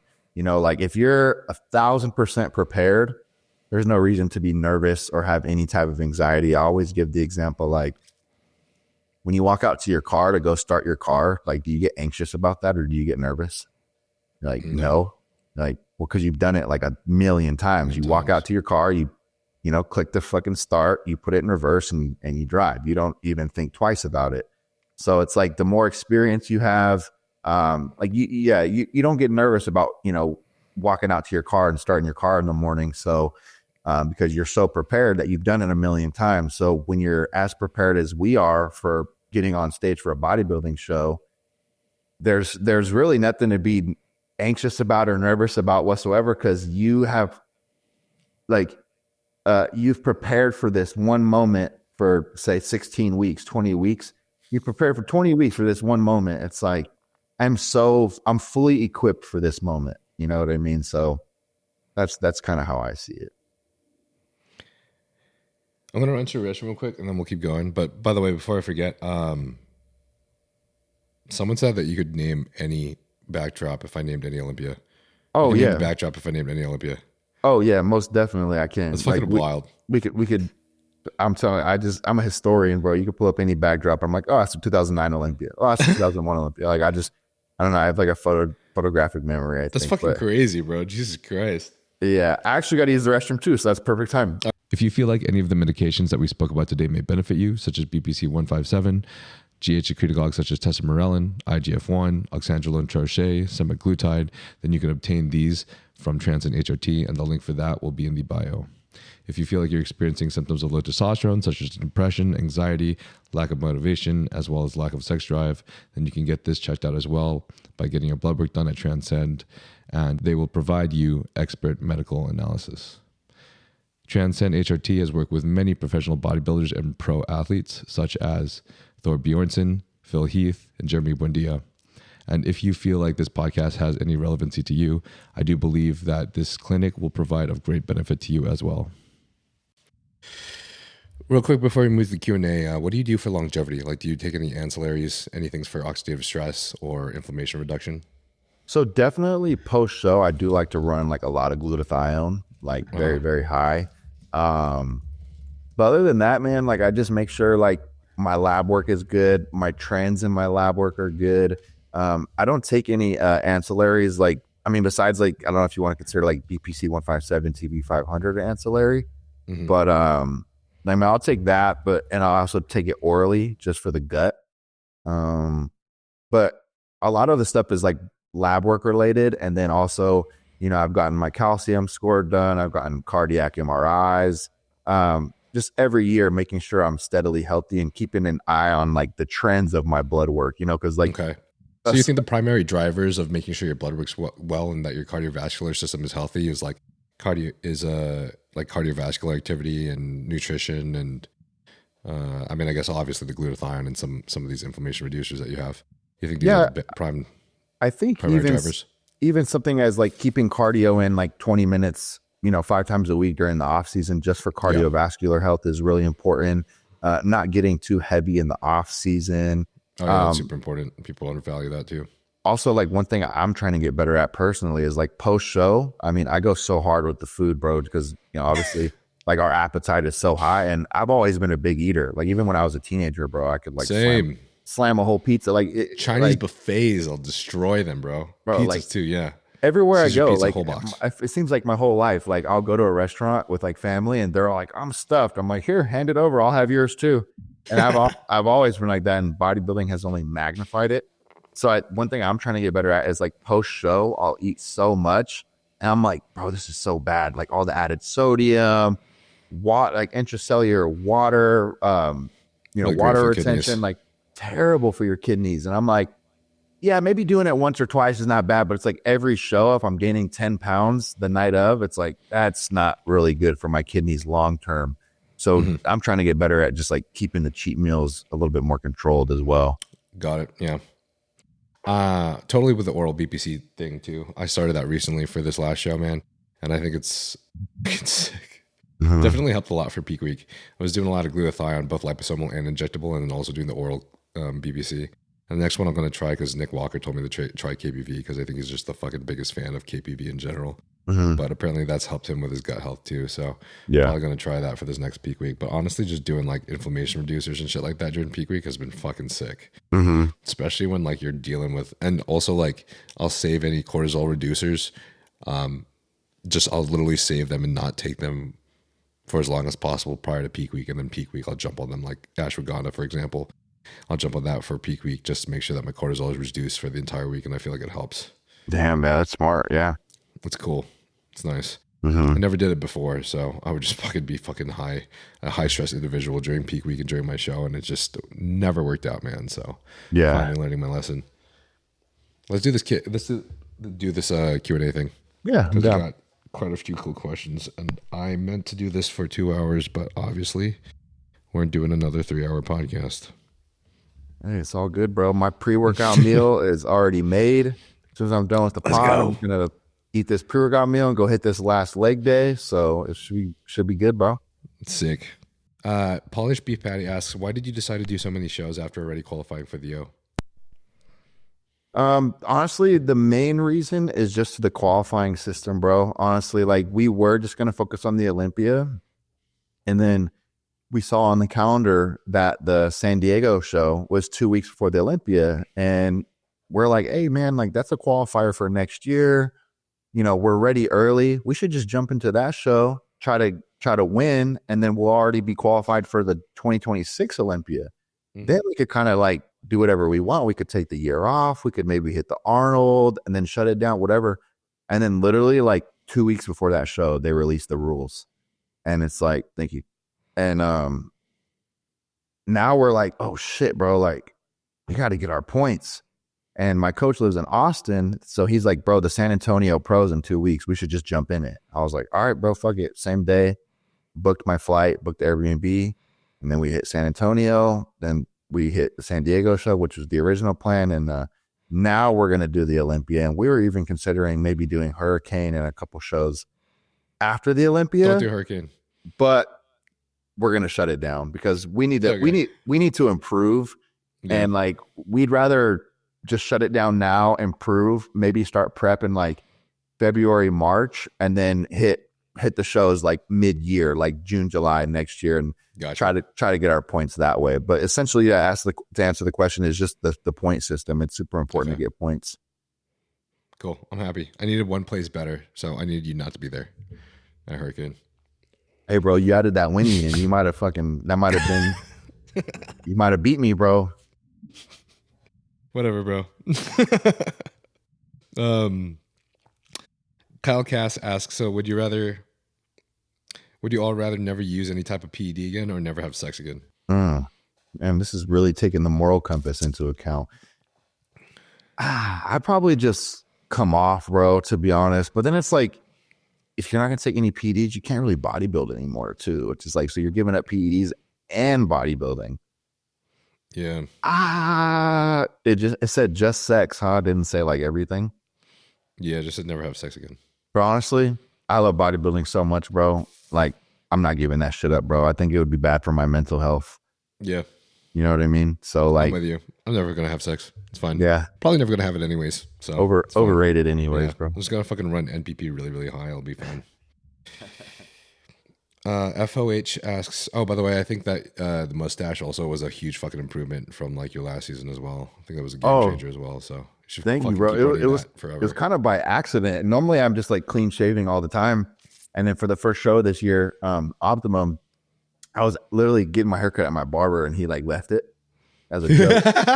he's like, hey bro, that's fucking awesome. He's like, hey, let's leave the mustache. You look like C-Bum. I was like, I was like, honestly, I was like, fuck it, bro, I'm down. I just left it kind of like as a joke. Yeah. And then literally that same day at the gym, I got like multiple compliments. Like, hey, bro, you look sick with the mustache. That looks cool. Like, oh, you kind of look like C-Bum. And I was like, oh, bro, Kind of look like maybe this is maybe I'm gonna just keep it from now on, you know? That's hilarious. So I'm just rocking with it for now. It looks good on you, bro. It fits your face. Thank you. Yeah. Appreciate it. FOH asks, what do you see as your biggest weakness? My biggest weakness is gonna be my back for sure. Lower lats, mid back, thickness, width. I feel like from the front, I'm very, very good. Obviously, I need improvements everywhere, but it seems like every show I've done, I've always lost some ground from the back. And with my front like being as impressive as it is, when I turn to the back, it makes it even more like of a discrepancy. So it's like it's not balanced, right? So if my front is really good, I turn to the back, hit my back double. It's like, oh, then it really exposes the back even more. So essentially, if I can get my back to match my front, we feel like that's a really good package. What are you trying to do right now to improve your back, or at least what's the plan? So I have improved my back like quite a bit, and it's going good. It's just still behind. I train back twice a week. I think the biggest thing is just like nailing down movement patterns for that specific area, and then movement patterns that I feel, right? So like a lot of like keeping the elbow tucked in, single arm row, a lot of underhand rows, a lot of single arm pull downs to really isolate the lat. I kind of dumped upper back rowing movements completely. I think it's because like my whole career, I didn't really connect super well with my back. So like although I'm doing say a cable row, neutral grip, I'm like pulling with like my rear delts and my upper back every time. Yep. And that's why I think my mid back and low lats are so underdeveloped, because I never really learned how to engage them properly. So now that I've gotten better at training back, I'm dumping the upper back movements and really just focusing on just building thick low lats, thick traps down the middle. So just nailing down the movement patterns. Yeah. Your physique is gonna look fucking nuts with bigger lats, man. It's already it's kind of fucking crazy, bro. V-tape is already nuts as fuck, especially from the front too. Thank you, bro. Be wild. Yeah, just gotta put in the work, man. Gotta make it happen. About the lats, man. Shows from both the back and the front. And you got 4 different poses. Maybe even multiple, maybe even more than that, considering there's also your favorite classic and even just something like the front double. Like when someone hits the front double and they got lats just hanging, it's like that's very impressive. Exactly. Yeah. Two Aesthetic says, bro's a bodybuilding historian. Ask Andy any year of the Olympian, he can tell you the backdrop. True bodybuilding historian. Yeah, bro. I'm telling you. What 2023? What did that look like? 2023. So this is the thing. I wouldn't be able to explain what it looks like, but if you pulled up a picture of it, I'd be like, oh, that's the 2020. Yeah. Okay. Right. Hold on. I'm gonna bring one up. Are you gonna bring up a random one? Okay. On the spot. If I get this wrong, I'm gonna look like an idiot. I'm over here saying, yeah, I know every single one. I would say probably from like 2008 to present would be like 100% nail it. I could probably do like 90s, early 2000s, but I'm not as familiar. All right. Can you see this picture clearly?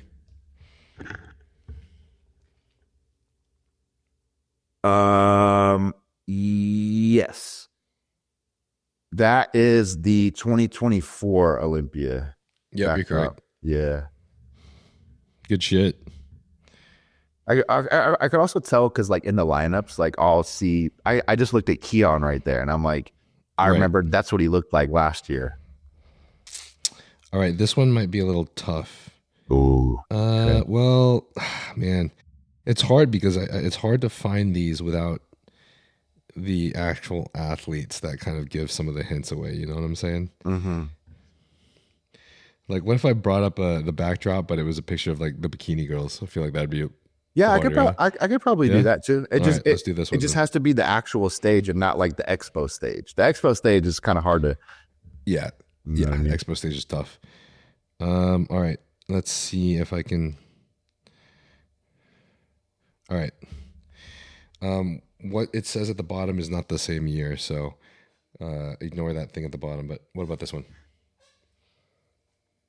I think that's the Expo stage. Is it? Yeah, I think so. But Is it to really? me, that looks like 2013, maybe. Is this? I don't think this is the Expo stage. Like this one, for example. Having the bikini girls on there did hella throw me off right now. Here. This one. That is 2016. Damn, that's 2016. Yeah. Good shit. Fuck, bro, that's fucking sick. They're just That's like awesome. Yeah, there's like just little things like because the backdrop is different every time, and then like the logo, like sometimes it'll say Olympia, sometimes it'll just have a big O, and then it's also different colors. Sometimes it's like blue, sometimes Right. it's, like if you look up 2009 Mr. Olympia stage, it's a very distinct stage. It's like all black with like blue glitter. Like Yep. anytime you would see that The stage, blue glitter's so weird. yeah, I know what you mean. I remember this. The JPEG. yeah, Jay with the blue yeah. glitter. That's how you know too. God. That you correlate. Oh, that was Jay's best look. That's Jay the backdrop. looked fucking 2009. sick. Yep. God, Jesus. Jay's the best guy ever, man. They're just like checking on Lexi and I all the time, just asking how we're doing. Oh, that's Like sweet, asking her bro. how I'm doing at my show and wishing that I was going to do well and stuff. Yeah, he's just such a good guy. That's sweet, dude. So he's been dad. All right, cool. That's fucking legendary, bro. That's fucking sick. It's like one of those questions. Like, what's one of your hidden talents? Well, I can name the stage of this bodybuilding show. Yeah. Will Lifts asks, how does the cycle change when running so many shows back to back? Really, we kept the cycle the same. And you got to think too. Like the first 3 shows we did, it was 3 weeks back to back to back. So it's like, I mean, you're not going to change anything from like week to week to week. If it was like a 6-week gap or something, then maybe. But for example, like we knew we had to start prep for the Olympia, but we had already been on prep for the 3 shows. So essentially, what we did is we took like I think 6 to 7 weeks off everything. So pulled all the orals, pulled mass, pulled primo, pulled tren, and we just did 250 mgs of test, like a cruise essentially, for 6 weeks. Then we got blood work done, came back, we're good, and then we started Olympia prep, essentially resuming the cycle that we were already on. So like test, mass, and then primo, and then like so they 6 weeks out from Olympia added in orals, just like any typical cycle. So it didn't really change. We kind of just took like a break essentially. Gotcha. That's cool. That's cool. I'm really with all the breaks now, you know. Anytime I hear anything about a break, I'm just like more with it now these days. Matt Richard asks, best off-season cycle for putting on mass. Bro, I'm gonna say test, GH, and a lot of food. Yeah. I mean, honestly, those are going to be the basis for anybody, man, for sure. I heard if you can tolerate it, though, a little bit of Anadrol sometimes is a little filthy. I love me a good. I've never done the Annies, though. I love Anadrol. I don't. I love it because I don't lose my appetite on it. So many people that take Anadrol, they're like, "Oh, it fucks my stomach up." But I've never had that problem. But Prob does not like to run orals in the off season. He's like, "There's no need. There's no need. I'd rather you keep your appetite." And I'm like, "Well, I don't lose it. We can use the Anadrol." But he's like, "Nah, there's no need." That's funny.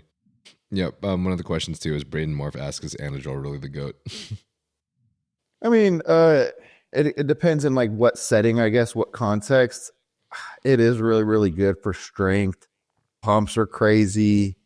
You get so round and so full. Like testing Anadrol is a goated cycle. Like I'm taking Anadrol 10 times out of 10 over D-ball personally. Yeah. Muscle Fitness asks to talk through all the different peaks for shows, how he stayed healthy and improved. We've kind of gone over this a little bit already, but yeah, is there anything that comes to mind when you think of how each show was back to back, but you had to peak for each show, and obviously, it takes a little toll the longer you're on prep.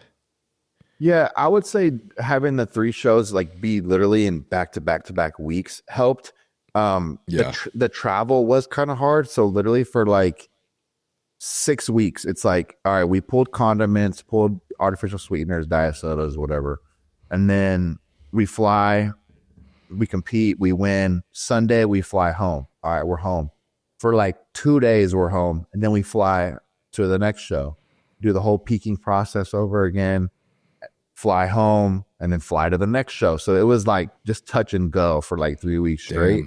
But I think what honestly helped is being that we had cardio pulled for so long, and he was feeding me into every one of these shows. And after each show, we went out and got a fat dinner, dessert. So kind of like restored the glycogen and kind of like reset the body a little bit. We would come home for 2 days, kind of go back low for 2 days, body would baseline, carb up again. So really it didn't take that much of a, like just no cardio at all anymore in between those shows though. That's dope. That's dope, bro.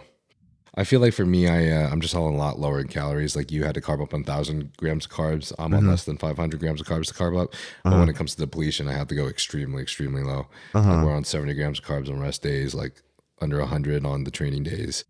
And I still have like a good like 20 minutes of cardio in there because I feel like if I don't, like my body doesn't like deplete as well, if that makes sense. But for sure though, reducing the cardio I think is extremely important and something I need to make sure that I do because you can definitely kind of overdo the amount of like just work in peak week. Like you definitely should be reducing it a lot more. At least I should be. Jonathan my bad, brother. John Adler B asks, regrets or things he'd change in his early stages. Yeah, we kind of talked earlier. I wish I would have waited a little bit longer to hop on cycle and become enhanced, but ultimately it's like I said, I don't want to look back with regrets, bro. I've made that decision. Can't go back and change it. All I can do now is make sure I'm as healthy as I possibly can be and, have as much longevity as I can. I would say another thing too would probably be like my career trajectory has transformed just since hiring Prob as my coach. So I would say like, how long have you guys been together? A year and a half.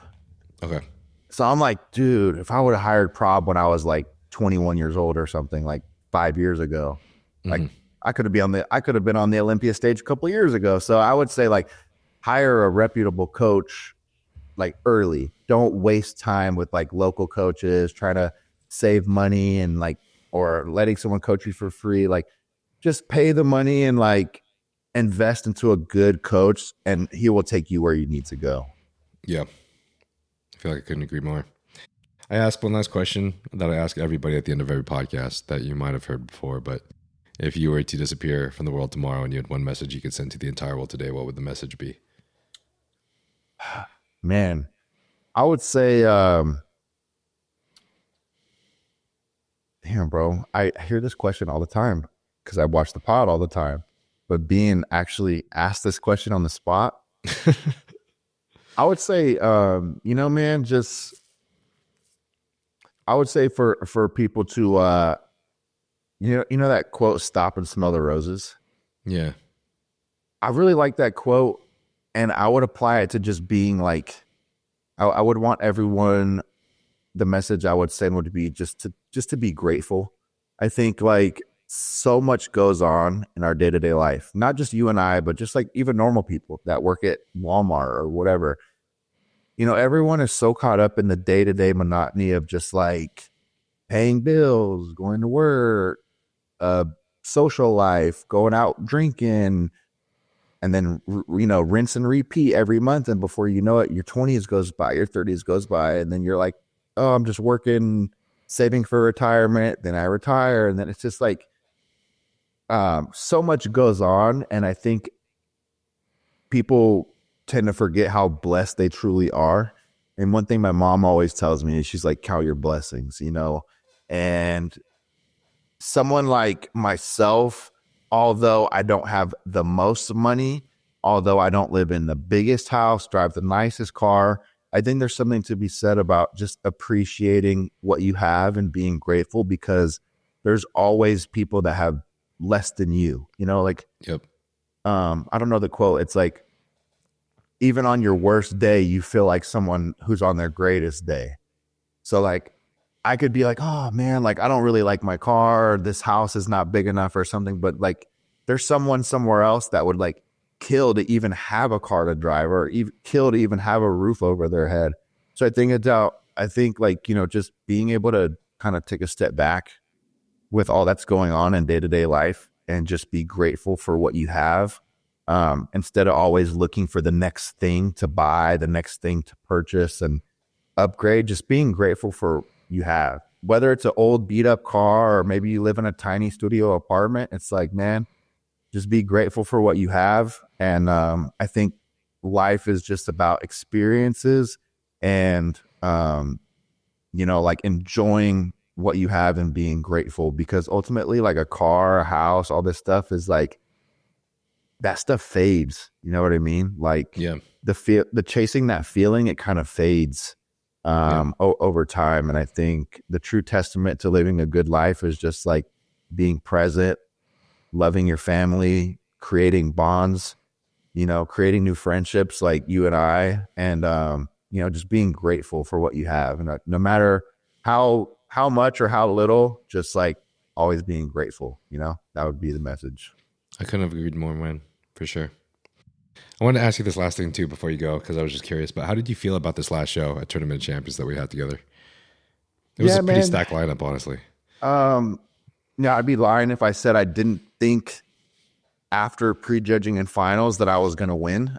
Just based off of, obviously you look at the photos and like, I always try to assess when I compete unbiasedly, right? Like, yeah. So I'm looking at Anton. I'm like, okay, I think he beats me from the back. From the side, it's close. Momsy, he looks very good from the front. Analyzing every shot, and I'm like, you know what? I could see why they placed me where I placed me. I can see Anton winning here, but I think the initial, the sting of it was being that in prejudging, like I was the first one moved into the center, and then you hold center the whole prejudging. Final, same thing. You're the first one moved into the center box. Yeah. They move everyone around you, and then they're like, all right, gentlemen, that concludes finals, and you finish in the center. I'm thinking, I think I got this. Okay. Like right, yeah. Normally just how judging works. If you're the first one moved in, you don't move, you start in the center, you finish in the center for both prejudging and finals. In your mind, you're like, okay, I think I got this. But then, I remember when we were all standing on the side, and you and I think one other guy, or Abden, and then the Phil New guy, they came up to me. They're like, hey, brother, like, I think you have this. Like, I got you winning this. I was like, okay, cool. Appreciate it, bro. But like, I know nothing's guaranteed in this. So when they're like, 1 point decision from Fresno, I was like, yeah, it definitely stung a little bit. But ultimately, like I, said earlier, it's like, I'm just grateful to be able to do it. I always pray to God the morning before the show. I'm like, you know what? No matter the outcome, I will walk with my head held high. Whether it be victory or defeat, I will remain humble and I'll accept it. I'll take it on the chin.